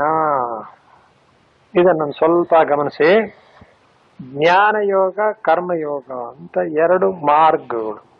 ಕರ್ಮಯೋಗವು ಪರಮಾತ್ಮನನ್ನೇ ಮುಟ್ಟಿಸುತ್ತೆ, ಜ್ಞಾನಯೋಗವು ಮುಟ್ಟಿಸುತ್ತೆ. ಜ್ಞಾನಯೋಗ ಡೈರೆಕ್ಟ್ವೇ, ಕರ್ಮಯೋಗ ಸ್ವಲ್ಪ ಸುತ್ತಾಡ್ಕೊಂಡ್ ಬರುತ್ತೆ. ಈಗ ಇಲ್ಲಿಂದ ಬೆಂಗಳೂರಿಗೆ ಹೋಗ್ಬೇಕು ಅಂದ್ರೆ ಹೇಗೆ? ಬಸ್ನಲ್ಲೂ ಹೋಗ್ಬೋದು, ರೈಲಲ್ಲೂ ಹೋಗ್ಬೋದು, ಅಕಸ್ಮಾತ್ ಏರೋಪ್ಲೇನ್ ಇದ್ರೆ ಏರೋಪ್ಲೇನಲ್ಲೂ ಹೋಗ್ಬೋದು. ಏರೋಪ್ಲೇನ್ ಡೈರೆಕ್ಟ್ ಹೊರಟೋಗ್ಬಿಡುತ್ತೆ ಅಲ್ವೇ? ಹಾಗೆ ಜ್ಞಾನ ನಿಷ್ಠೆ ಅನ್ನೋದು ಡೈರೆಕ್ಟ್ ನೇರಾಗಿ ಹೋಗಿ ಪರಮಾತ್ಮನ ಮುಟ್ಟತಕ್ಕಂಥ ಒಂದಾನೊಂದು ಶ್ರೇಷ್ಠವಾದ ಮಾರ್ಗ ಆಗಬಹುದು. ಈ ಜ್ಞಾನ ನಿಷ್ಠೆಯಲ್ಲಿ ಯಾವ ಒಬ್ಬ ಸಾಧಕ ಅದಕ್ಕೆ ಒಳಪಟ್ಟಿರ್ತಾನೋ ಅವನೇನ್ ಮಾಡಿರ್ತಾನೆ? ಸನ್ಯಸ್ಯ ಕರ್ಮಾಣಿ, ಎಲ್ಲಾ ಲೌಕಿಕವಾದ ಕರ್ಮಗಳನ್ನೆಲ್ಲ ಬಿಟ್ಬಿಟ್ಟಿರ್ತಾನೆ. ಕಾರಣ ಏನು? ಜ್ಞಾನ ನಿಷ್ಠೆಯಲ್ಲಿ ನಿಲ್ಲಬೇಕಾದರೆ ಈ ಕರ್ಮಗಳನ್ನ ಜೊತೆಯಲ್ಲಿ ಸಮುಚ್ಚಯ ಮಾಡಕ್ ಬರಲ್ಲ. ಇದೊಂದು ವಾದ, ಜ್ಞಾನ ಕರ್ಮ ಸಮುಚ್ಚಯವಾದ ಅಂತ. ಅದನ್ನು ಖಂಡನೆ ಮಾಡಿದ್ದಾರೆ ಶಂಕರಾಚಾರ್ಯ. ಜ್ಞಾನದೊಡನೆ ಕರ್ಮವನ್ನ ಸಮುಚ್ಚಯ ಮಾಡಕ್ ಬರಲ್ಲ ಅಂತ. ಅದಿರಲಿ, ಬೇರೆ ಹೇಳೋಣ. ಆದ್ರೆ ಇಷ್ಟಂತೂ ನಿಜ, ಆತ್ಮನಿಷ್ಠೆಯಲ್ಲಿ ಇರತಕ್ಕಂಥ ಅವನಿಗೆ ಯಾವ ಕರ್ಮವೂ ಕೂಡ ಇಲ್ಲ ಅಂತ.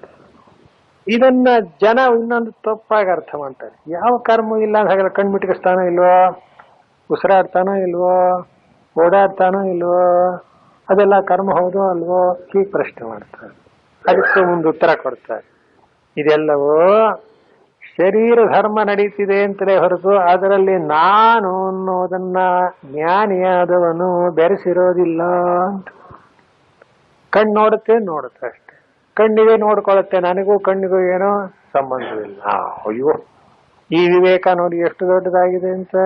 ಕಿವಿ ಇದೆ, ಕೇಳುತ್ತೆ. ಅಂದ್ರೆ ಜ್ಞಾನಿ ಕಿವಿ ಕೇಳುತ್ತೋ ಇಲ್ವೋ ಅಂತ ನಾವು ವ್ಯವಹಾರದ ದೃಷ್ಟಿಯಿಂದ ಪ್ರಶ್ನೆ ಹಾಕಬಹುದು.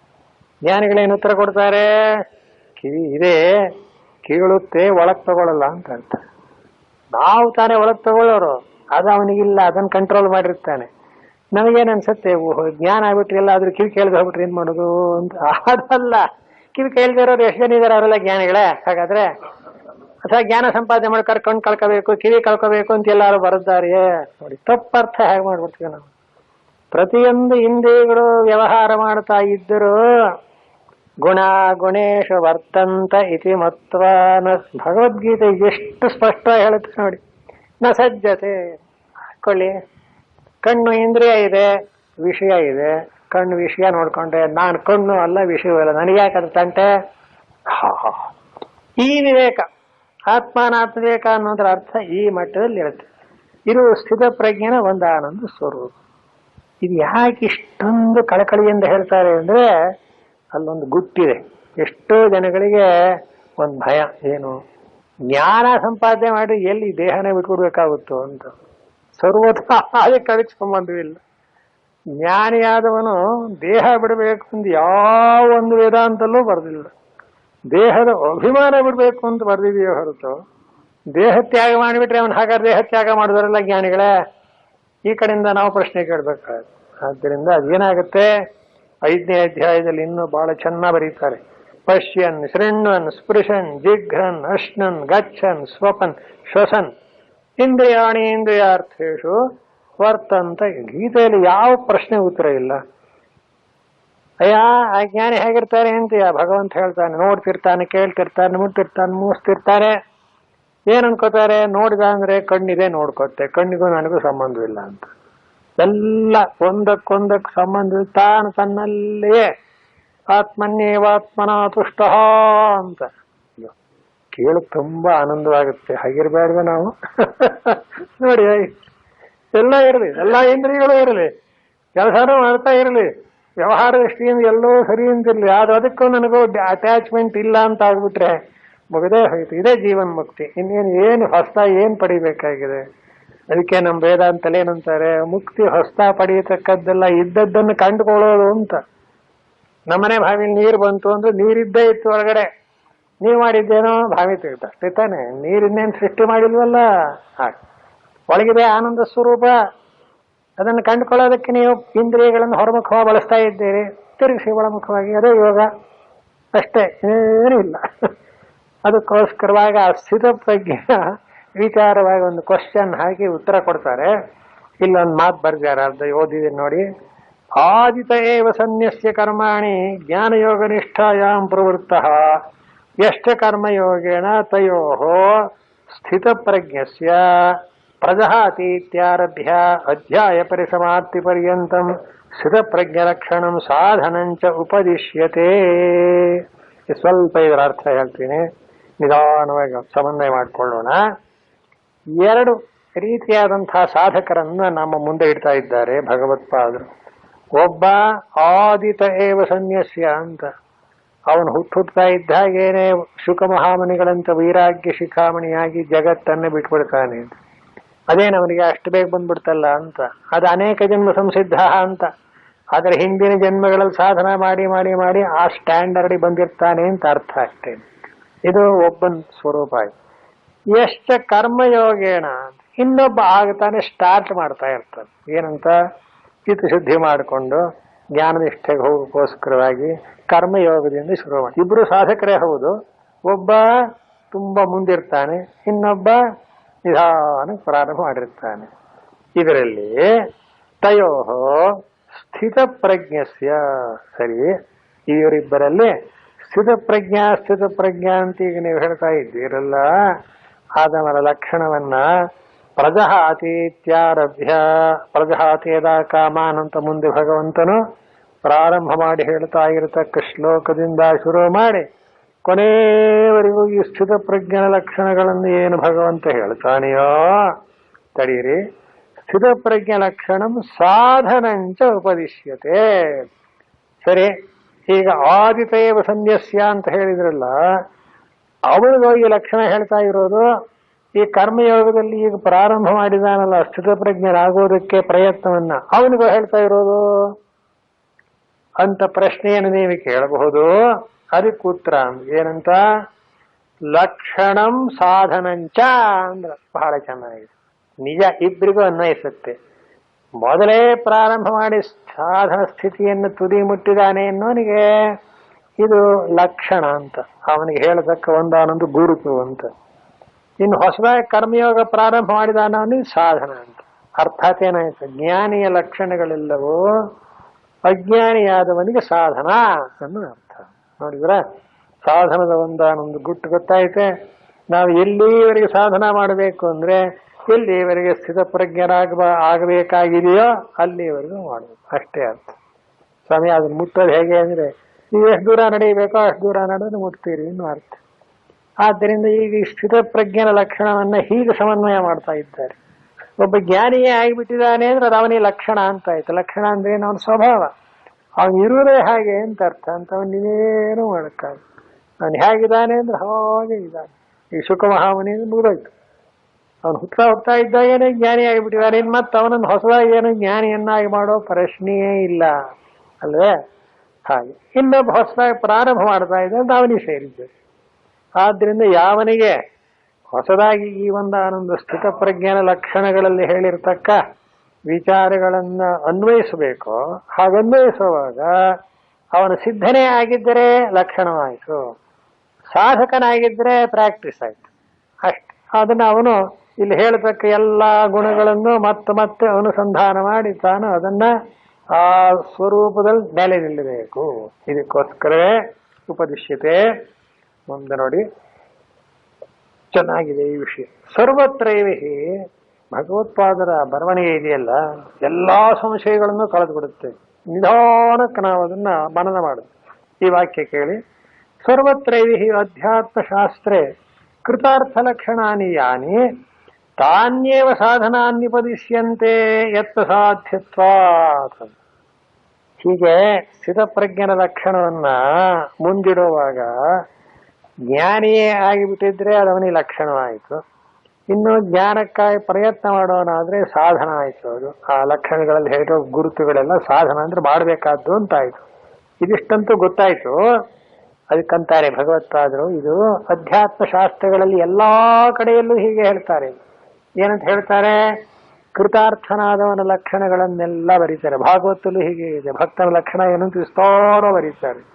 ಹಾಗೆ ಬರದ ಮಾತ್ರಕ್ಕೆ ಅವನು ಭಕ್ತನಾಗೋದಿಲ್ಲ, ಅವನದನ್ನು ಪ್ರಾಕ್ಟೀಸ್ ಮಾಡಿರ್ಬೇಕು. ಮಾಡಿದವನಿಗೆ ಭಕ್ತ ಅಂತ ಹೆಸರು, ಇನ್ನೊಬ್ಬ ಸಾಧಕ ಅಂತ ಹೆಸರು. ಅಂದ್ರೆ ಜ್ಞಾನಿಗಳಿಗೆ ಏನು ಲಕ್ಷಣ ಹೇಳ್ತಾರೋ ಆ ಲಕ್ಷಣಗಳೆಲ್ಲವೂ ಸಾಧಕನಿಗೆ ಸಾಧನ ಅಂತ ಅರ್ಥ. ಆದ್ರಿಂದ ಈ ನಾವು ಜ್ಞಾನಿಗಳು ಅಥವಾ ಅಲ್ಲೋ ಅಂದ್ರೆ ನಾವು ನಮ್ಮನ್ನೇ ಕೇಳ್ಕೋಬೇಕು. ಇನ್ನೊಬ್ಬರನ್ನ ಕೇಳಿ, ಏನ್ ಸ್ವಾಮಿ ನನ್ನೇನಂತೀರಿ ಅಂದ್ರೆ ನೀವು ಹೇಗೆ ನನಗೇನು ಪ್ರಯೋಜನ? ಅದು ತನಗೆ ತಾನೇ ಗೊತ್ತಾಗಬೇಕದು ಅಲ್ಲವೇ? ಅದ್ರ ಅನುಭವ ಬಂದಂತೆ ತಾನಾಗಿ ಗೊತ್ತಾಗುತ್ತೆ. ಆದ್ರಿಂದ ತಾನ್ಯೇವ ಸಾಧನ ಅನ್ಯುಪದಿಶ್ಯಂತೆ. ಯಾವ ಸ್ಥಿತಪ್ರಜ್ಞನಿಗೆ ಲಕ್ಷಣಗಳನ್ನು ಹೇಳಿದ್ದೇವೆಯೋ ಅದೆಲ್ಲವೂ ಸಾಧಕನಿಗೆ ಸಾಧನ ಎಂಬುದಾಗಿ ತಿಳಿಯಬೇಕು. ಯತ್ನ ಸಾಧ್ಯತ್ವ ಅಂದ್ರೇನು?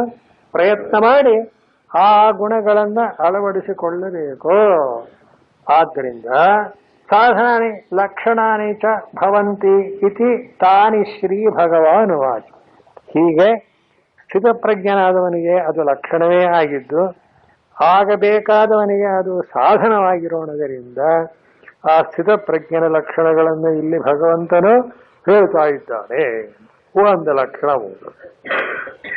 ಪ್ರಜಹಾತಿ ಯದಾ ಕಾಮಾನ್ ಸರ್ವಾನ್ ಪಾರ್ಥಮನೋಗತಾನ್ ಆತ್ಮನ್ಯೇವಾತ್ಮನಾ ತುಷ್ಟಃ ಸ್ಥಿತ ಪ್ರಜ್ಞಸ್ತದೋಚ್ಯತೆ ಅಂತ ಅರ್ಜುನ ಕೇಳಿದ್ನೆಲ್ಲ. ಸ್ಥಿತ ಪ್ರಜ್ಞಸ್ಯ ಕಾ ಭಾಷಾ ಅಂದ. ಸ್ಥಿತ ಪ್ರಜ್ಞೆ ಯಾವ ರೀತಿ ಮಾತಾಡ್ತಾನೆ, ಹೇಗಿರ್ತಾನೆ, ಕಿಮಾಸೀತ, ಎಲ್ಲಿ ಕೂತಿರ್ತಾನೆ, ಎಲ್ಲಿ ಓಡಾಡ್ತಾನೆ, ಅವನ ವ್ಯವಹಾರ ಏನು ಅಂತ ಹೀಗೆಲ್ಲ ಒಟ್ಟಿಗೆ ಕೇಳಿಬಿಟ್ಟ. ಅದಕ್ಕೆ ಭಗವಂತ ಈಗ ಮೊದಲು ಲಕ್ಷಣ ಹೇಳ್ತಾನೆ. ನೋಡಪ್ಪ, ಯಾರನ್ನ ನೋಡಿದರೆ ಸ್ಥಿತ ಪ್ರಜ್ಞಾ ಅಂತ ಗುರುತಿಸಬಹುದು ಅಂತ ಕೆಲವು ಗುರುತುಗಳನ್ನು ಹೇಳ್ತೇನೆ ಕೇಳು. ಮೊದಲನೇದಾಗಿ ಪ್ರಜಹಾತಿಯದ ಕಾಮಾನ್ ಅಂತ. ಯಾವ ಮಹನೀಯ ಎಲ್ಲಾ ಬಯಕೆಗಳನ್ನು ಬಿಟ್ಬಿಟ್ಟಿರ್ತಾನೋ ಅಂತ ಅದೇ ಗೊತ್ತಾಗಬೇಕು. ಅವನ ಲಕ್ಷಣ ನೋಡಿ ತಿಳ್ಕೋಬೇಕು. ಅದಕ್ಕೆ ಏಕನಾಥ್ ಸಾಧುಗಳದ್ದು ಒಂದು ಕಥೆ ಹೇಳೋರು ನಮ್ಮ ಗುರುಗಳು. ಮಹಾರಾಷ್ಟ್ರದಲ್ಲಿ ಏಕನಾಥ್ ಸಾಧುಗಳು ಅಂತ ಸುಪ್ರಸಿದ್ಧರಾದರು. ಒಂದ್ ದಿವಸ ಇದ್ದಕ್ಕಿದ್ದ ಹಾಗೇನೆ ಅವ್ರ ಮನೆ ಮುಂದೆ 8 ಜನ ದಿವ್ಯ ಸುಂದರಿಯರಾದಂತಹ ಸ್ತ್ರೀಯರು ಬಂದು ನಿಂತ್ಕೊಂಡ್ಬಿಟ್ರಂತೆ. ಈ ಸಾಧುಗಳೇ ಬಹಳ ಆಶ್ಚರ್ಯ.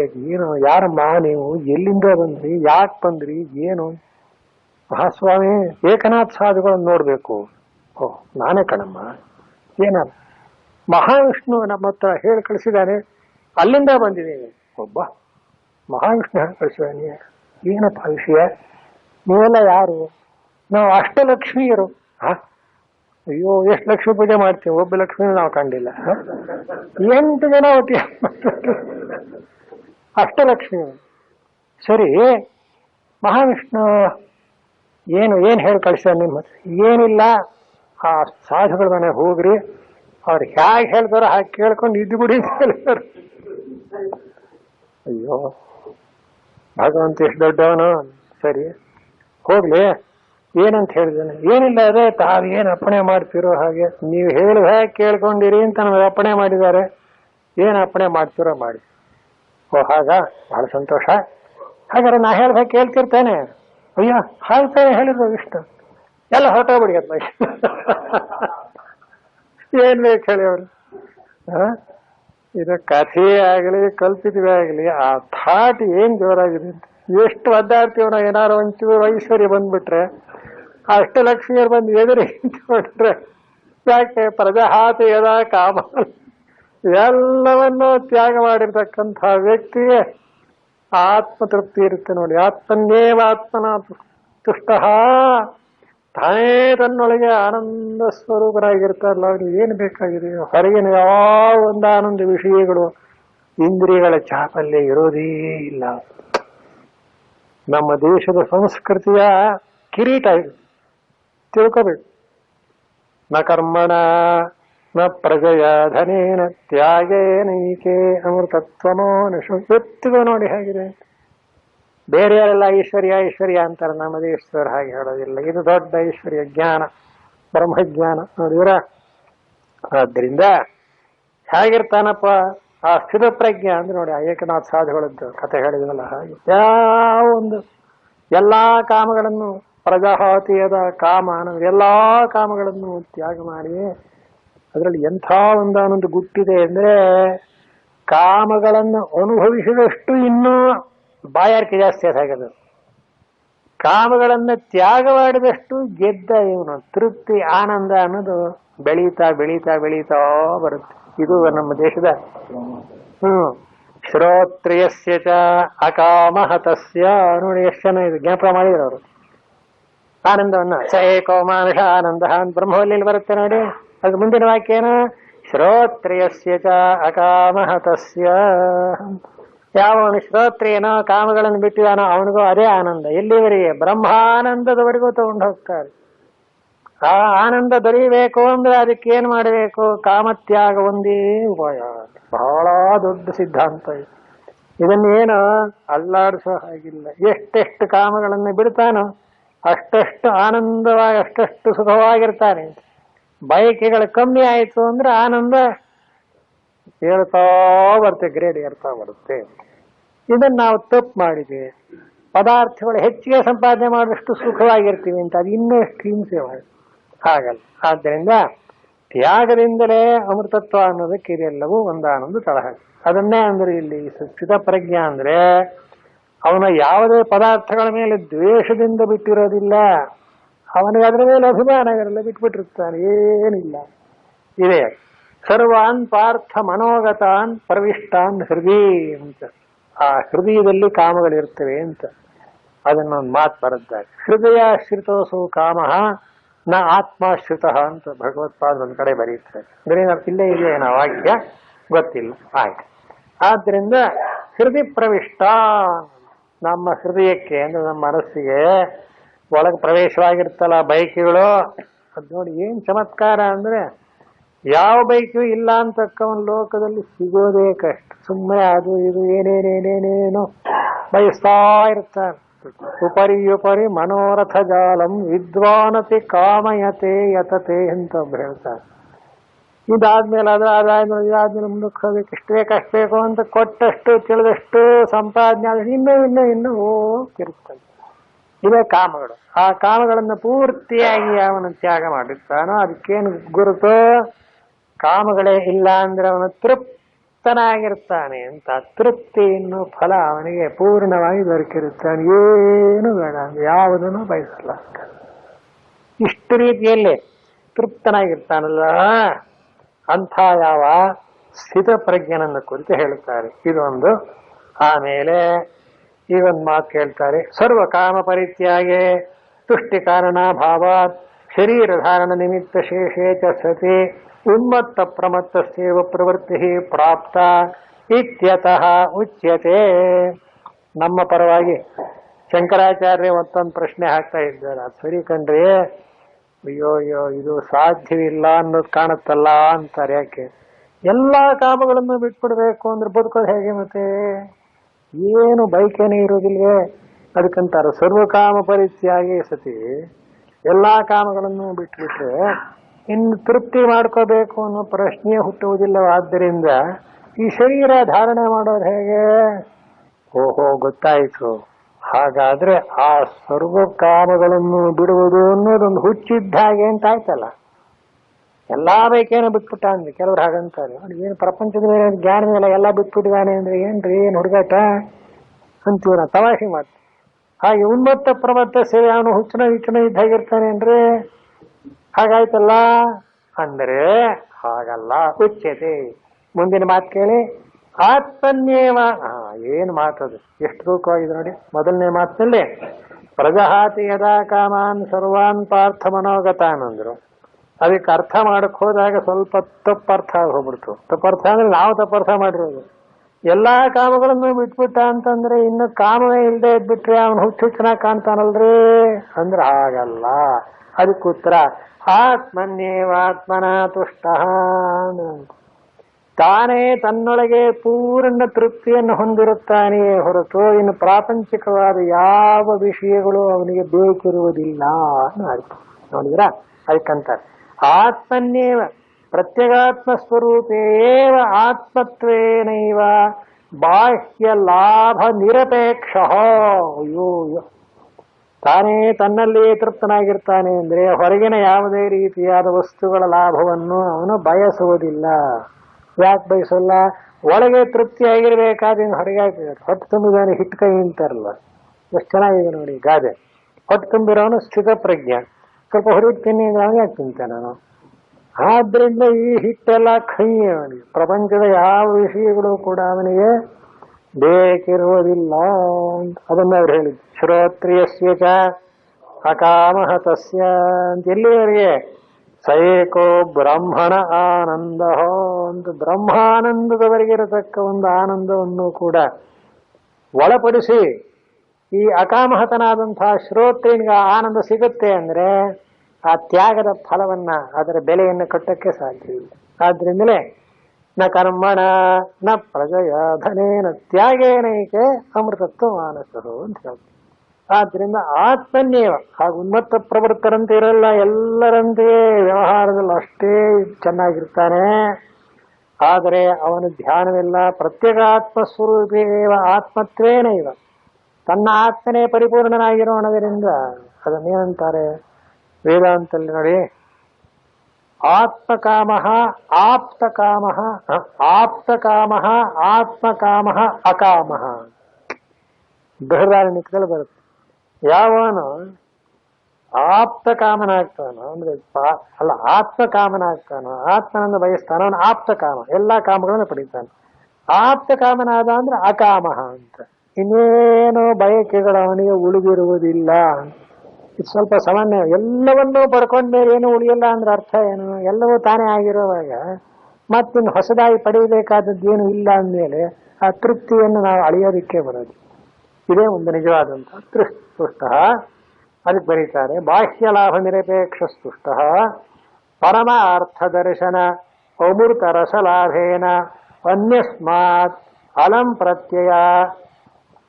ಪ್ರತ್ಯಯಾಸ್ಥಿತ ಪ್ರಜ್ಞ. ಚೆನ್ನಾಗಿದೆ ಈ ವಾಕ್ಯ, ಎಷ್ಟು ಚೆನ್ನಾಗಿದೆ. ಪರಮಾರ್ಥ ದರ್ಶನ ಅಮೃತ ರಸಲಾಭೇನ. ಪರಮಾರ್ಥ ತತ್ವವನ್ನು ಕಂಡುಕೊಳ್ಳುವುದು ಎಂಬ ಅಮೃತ ರಸವನ್ನ ಕುಡಿದ ಮೇಲೆ, ಎಲ್ಲಾದ್ರೂ ಉಂಟೆ ಅಮೃತಪಾನ ಮಾಡಿದ ಮೇಲೆ ಹೊಟ್ಟೆ ಹಸಿಯೋದು ಉಂಟೇನಪ್ಪ? ಇಲ್ಲ, ಇನ್ನು ಹಸಿಯುತ್ತೆ, ಸ್ವಲ್ಪ ಹೊರಿತು ಕೊಡಿ ಅಂದ್ರೆ ಅಯ್ಯಯ್ಯೋ ಅಮೃತ ಕುಡ್ದಿಲ್ಲ ಅಂತ. ಅಮೃತಪಾನ ಅನ್ನೋದು ಪೂರ್ಣವಾದ ತೃಪ್ತಿಯನ್ನು ಕೊಟ್ಟ ಮೇಲೆ ಇನ್ನು ಹಸಿವಾಗುವ ಸಂಭವ ಉಂಟೆ? ಹಾಗೆ ಆತ್ಮಸ್ವರೂಪದಲ್ಲಿ ನೆಲೆ ನಿಂತವನು ಆತ್ಮಲಾಭದಿಂದ ಸಂತುಷ್ಟನಾದಾಗ ಬೇರೆದನ್ನು ಬಯಸೋದಕ್ಕೆ ಅವಕಾಶವಿದೆ. ಒಂದು. ಎರಡನೇದು, ತನ್ನ ಆತ್ಮನಿಗಿಂತ ಬೇರೆ ಇನ್ನೊಂದು ಪದಾರ್ಥ ಇಲ್ಲವೇ ಇಲ್ವಲ್ಲ. ಇಲ್ಲೇ ಇದ್ಮೇಲೆ ಬಯಸೋದೆಲ್ಲಿ ಬಂತು ನೋಡಿ. ಈ ತೃಪ್ತಿ ಅನ್ನೋದು ಯಾರಲ್ಲಿ ಆ ಪದಾರ್ಥ ಇದ್ದು ತನ್ನಲ್ಲಿದ್ದ ಹಾಗೆ ಅಂತ ಲೆಕ್ಕ. ಅದಕ್ಕೆ ಗುರುಗಳನ್ನು ಉದಾಹರಣೆ ಹೇಳಿ, ಹಿಂದೆ ರಾಮತೀರ್ಥರು ಅಂತ ಒಬ್ಬ ಮಹನೀಯರು, ವಿವೇಕಾನಂದ ಇಬ್ರು ಒಂದ್ ಕಡೆ ಸೇರಿದ್ರಂತೆ. ಆ ರಾಮತೀರ್ಥ ಏನ್ ಮಾಡ್ಬಿಟ್ರು, ವಿವೇಕಾನಂದರಿಗೆ ಏನಾರು ಒಂದು ಪ್ರೆಸೆಂಟೇಶನ್ ಕೊಡೋಣ ಅಂತ ಅವ್ರು ಅಲ್ಲೆಲ್ಲ ಉಪನ್ಯಾಸಕ್ಕೆ ಹೋಗ್ತಿರ್ತಾರೆ. ನೋಡ್ಕೊಳಕ್ ಒಂದು ಗಡಿಯಾರ ಬೇಕಾಗುತ್ತೆ ಅಂತ ಒಂದು ಕೈ ಗಡಿಯಾರ ತಂದ್ಬಿಟ್ಟು, ಸ್ವಾಮಿಗೆ ಈಗ ಇದು ತಮ್ಮ ಹತ್ರ ಇರಲಿ ಅಂತ ವಿವೇಕಾನಂದ್ರ ಜೋಬಿಗೆ ಇಟ್ರಂತೆ. ಗುರುಗಳು ಹೇಳ್ತಾ ಇದ್ದ ಕಥೆ. ತಕ್ಷಣ ವಿವೇಕಾನಂದರು ಆ ಗಡಿಯಾರ ತಗೊಂಡು ರಾಮತೀರ್ಥ ಜೋಬಿಗೆ ಇಟ್ಬಿಟ್ಟು, ನೋಡಿ ಈ ಗಡಿಯಾರವನ್ನ ಈ ಜೋಬಿನಲ್ಲಿ ನಾನು ಅನುಭವಿಸುತ್ತೇನೆ ಅಂತ ಅವ್ರ ಜೋಬಿಗೆ ಇಟ್ಬಿಟ್ರು. ಏನ್ ತೋರಿಸುತ್ತೆ ಇದು? ನನ್ ಜೋಬು ನಿನ್ ಜೋಬು ಅಂತ ಬೇರೆ ಇಲ್ಲ. ಹಾಗಂತ ಎಲ್ರಿಗೂ ನಾವು ಕೈ ಹಾಕುವಾಗಿಲ್ಲ. ನಾವು ಅಜ್ಞಾನಿಗಳು. ಜ್ಞಾನಿಗಳ ವ್ಯವಹಾರ ತಗೊಳ್ಳಿ. ಇವಾಗ ಗಡಿಯಾರ ತಂದು ವಿವೇಕಾನಂದ ಜೋಬಿಗೆ ಇಟ್ರೆ, ವಿವೇಕಾನಂದ ಪುನಃ ರಾಮತೀರ್ಥರ ಜೋಬಿನಲ್ಲಿ ಇಟ್ಬಿಟ್ಟು, ಈ ಜೋಬಿನಲ್ಲಿ ನಾನು ಈ ಗಡಿಯಾರ ಅನುಭವಿಸ್ತೇನೆ ಅಂದ್ರೆ ಅರ್ಥ ಏನು? ನಾನು ನೀನು ಅನ್ನೋದು ಎಲ್ಲವೂ ಬ್ರಹ್ಮ. ಕಲಿಯುಗದಲ್ಲಿ ಇಂಥ ಒಂದಾನೊಂದು ಉದಾಹರಣೆಯಿಂದ ನಾವು ಕಾಣ್ತಾ ಇರುವಾಗ ಇನ್ನಿದನ್ನ ಸುಳ್ಳು ಅಂತ ಹೇಳಕ್ ಬರೋದಿಲ್ಲ. ಆದ್ದರಿಂದ ಆತ್ಮನೇವ ಆತ್ಮನಾತುಷ್ಟ ಅಂತ ಬರೋದು. ಮತ್ತಂತಾರೆ ಮುಂದಕ್ಕೆ ಅಲಂ ಪ್ರತ್ಯಯವಾನ್ ಅಂತ. ಅಲಂ ಅಂದ್ರೇನು? ಸಾಕು ಅಂತ. ಇನ್ ಬೇಕು ಅನ್ನೋ ಪ್ರಶ್ನೆ ಇಲ್ಲೇ ಇಲ್ಲ. ಸಂಪೂರ್ಣವಾಗಿ ಸಾಕು ಅಂತ ಸಾಕು, ತೃಪ್ತನಾಗಿ ಇಂಥವನನ್ನೇನಂತಾರೆ? ಸ್ಥಿತ ಪ್ರಜ್ಞ.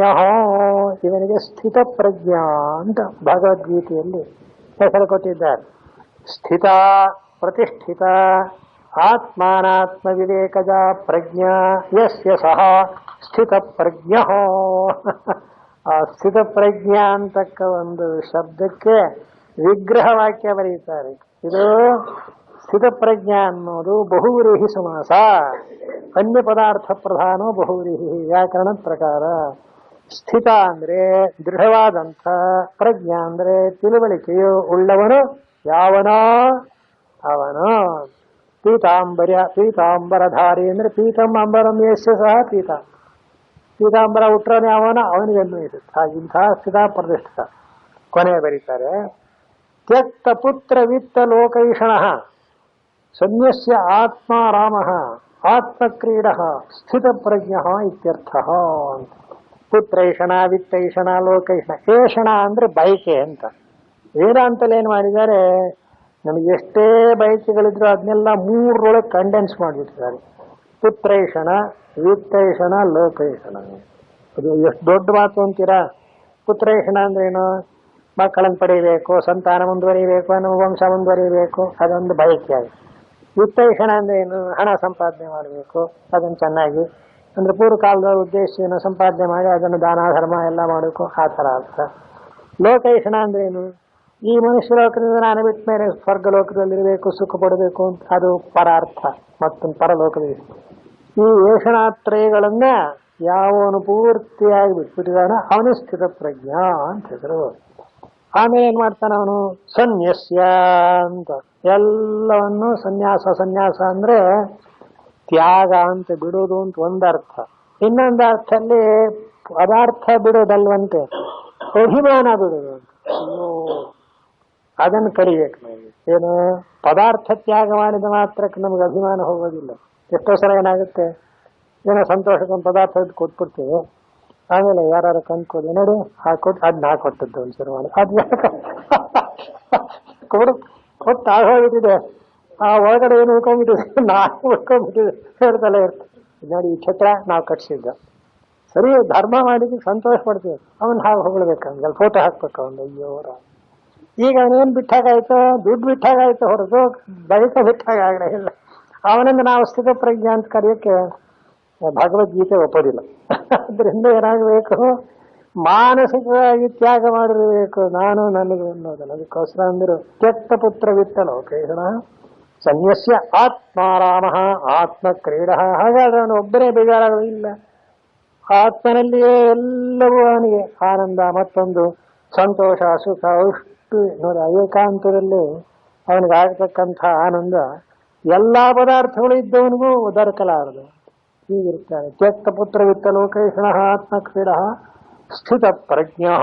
ಇದೇ ಸ್ಥಿತ ಪ್ರಜ್ಞ ಅಂತ ಲಕ್ಷಣ ಹೇಳಿದ್ರೆ ಉದ್ದೇಶ ಏನು ಅಂದ್ರೆ, ಸಾಧಕನಾದವನು ಈ ಒಂದು ಆನಂದ ಮಟ್ಟದವರೆಗೂ ಪ್ರಯತ್ನ ಮಾಡಬೇಕು ಅಂತ ಅರ್ಥ. ಹಾಗೆ ಶ್ಲೋಕಗಳಿಂದ ಮುಂದುವರಿಯುತ್ತೆ. ಇನ್ನು ಎರಡು ಓದಿ ನಿಲ್ಸೋಣ. ದುಃಖೇಶ್ವನುದ್ವಿಗ್ನಮನಾಃ ಸುಖೇಶು ವಿಗತ ಸ್ಪೃಹ ವೀತರಾಗ ಭಯ ಕ್ರೋಧ ಸ್ಥಿತಧೀರ್ಮುನಿರುಚ್ಯತೆ ಯಃ ಸರ್ವತ್ರಾನಭಿಸ್ನೇಹಃ ತತ್ತತ್ರಾಪ್ಯ ಶುಭಾಶುಭಂ ನಾಭಿನಂದತಿ ನ ದ್ವೇಷ್ಟೇ ತಸ್ಯ ಪ್ರಜ್ಞಾ ಪ್ರತಿಷ್ಠಿತ ಯದಾ ಸಂಹರತೆ ಚಾಯಂ ಕೂರ್ಮಾಂಗಾನೀವ ಸರ್ವಶಃ ಇಂದ್ರಿಯಾಣೀಂದ್ರಿಯಾರ್ಥೇಚ್ಛಃ ತಸ್ಯ ಪ್ರಜ್ಞಾ ಪ್ರತಿಷ್ಠಿತ. ಈ 3 ಶ್ಲೋಕಗಳು ಸ್ಥಿತ ಪ್ರಜ್ಞದ ಲಕ್ಷಣಗಳನ್ನು ಇನ್ನಷ್ಟು ವಿವರಿಸ್ತಾ ಇವೆ. ಎಲ್ಲಾ ಶ್ಲೋಕದ ಕೊನೆಯಲ್ಲಿ ಏನನ್ನುತ್ತೆ? ತಸ್ಯ ಪ್ರಜ್ಞಾ ಪ್ರತಿಷ್ಠಿತ. ಯಾವನು ಈ ಸ್ವಭಾವವನ್ನ ತನ್ನ ಜೀವನದಲ್ಲಿ ಅಳವಡಿಸಿಕೊಂಡಿರುತ್ತಾನೆಯೋ, ಯಾವುದೋ ಈಗ ಹೇಳ್ತೇವೆ, ಅವನಿಗೆ ಸ್ಥಿತ ಪ್ರಜ್ಞಾ ಅಂತ ಹೆಸರು. ಹೇಗೆ? ದುಃಖೇಶ್ವನುದ್ವಿಗ್ನಮನ, ದುಃಖವಂತು ಅಂತ ಇಟ್ಕೊಳ್ಳಿ. ಅದಕ್ಕಾಗಿ ಎಂದಿಗೂ ತನ್ನ ಮನಸ್ಸನ್ನ ವಶ ಅದು ಮನಸ್ಸನ್ನ ಅದಕ್ಕೆ ಬಲಿ ಕೊಡುವುದಿಲ್ಲ, ಅದಕ್ಕೆ ಎಂದಿಗೂ ವಶನಾಗುವುದಿಲ್ಲ. ಅಂದ್ರೆ ದುಃಖ ಬಂದ್ರೆ ಅವನಿಗೆ ದುಃಖವಾಗುವುದಿಲ್ಲವೇ ಅಂತ ನೀವು ಕೇಳಬಹುದು. ಅಲ್ಲಿ ಸ್ವಾರಸ್ಯ ಏನು ಅಂದ್ರೆ, ಅಭಿಮಾನ ಬಿಟ್ಟಿದ ಮೇಲೆ ದುಃಖದ ಪ್ರಶ್ನೆ ಎಂದಿಗೂ ಹುಟ್ಟದು. ಒಂದು ಮನೆ ಇರುತ್ತೆ ಅಂತ ಇಟ್ಕೊಂಡು ನಮ್ಮದೇ ಯಾರಿಗೋ ಮಾರಿಬಿಡ್ತೀವಿ, ಅದ್ರ ಅಭಿಮಾನ ಬಿಟ್ಟು ಹೋಗ್ಬಿಡುತ್ತೆ. ಯಾರೋ ಒಂದು ಸ್ವಾಮಿ ಆ ಮನೆ ಬಿದ್ದು ಹೋಗ್ಬಿಟ್ಟಿದೆ, ಹೋದ್ರಲ್ಲಿ ನನ್ಗೆ ನರಕ ಇದೆ, ಯಾಕೆ? ನಂದಲ್ವಲ್ಲ, ನಂದಾಗಿದ್ರೆ ತಾನೇ ಅದು ನಾನು ಅಂತ ಅಭಿಮಾನ ಪಡ್ಬೇಕು. ಹಾಗೆ ಸ್ಥಿತಪ್ರಜ್ಞನಾದವನ ಸ್ವರೂಪ ಹೇಗಿರುತ್ತೆ ಅಂದ್ರೆ, ಅವನಿಗೆ ತಾನು ತನ್ನದು ಅಂತ ಅಭಿಮಾನ ಹೋಗ್ಬಿಟ್ಟಿರೋದ್ರಿಂದ ದುಃಖ ಬಂದರೂ ಅದಕ್ಕಾಗಿ ಅವನು ಎಂದೆಂದಿಗೂ ಕೂಡ ಉದ್ವೇಗವಾಗುವುದಿಲ್ಲ. ಸುಖ ಬಂತು, ವಿಗತ ಅದಕ್ಕೆ ಅಂಟುಕೊಂಡಿರೋದಿಲ್ಲ. ಸುಖಕ್ಕಾಗಲಿ ದುಃಖಕ್ಕಾಗಲಿ ಅಂಟಿಕೊಳ್ಳದೆ ಇರತಕ್ಕ ಸ್ವಭಾವ. ವೀತರಾಗ ಭಯ ಕ್ರೋಧ. ಅವೀತ ಅನ್ನೋದೆಲ್ಲದಕ್ಕೂ ವೀತರಾಗ, ವೀತ ಭಯ, ವೀತ ಕ್ರೋಧ. ರಾಗ ಅಂದ್ರೆ ಅನುರಾಗ, ಪ್ರೀತಿ. ಭಯ ಗೊತ್ತೇ ಇದೆ, ಕೋಪ. ಈ ಕಾಮ, ಕ್ರೋಧ, ಲೋಭ, ಕೋಪ ಅಂತಕ್ಕಂಥ ದೋಷಗಳನ್ನು ಪೂರ್ಣವಾಗಿ ತ್ಯಾಗ ಮಾಡಿರುತ್ತಾನೆ. ಸ್ಥಿತಧೀಹಿ, ಇನ್ನೂ ಮುಖ್ಯವಾದದ್ದು. ಬುದ್ಧಿಯನ್ನ ಯಥಾ ಪ್ರಕಾರ ಲೆವೆಲ್ನಲ್ಲಿ ಸಮಾಧಾನವಾಗಿ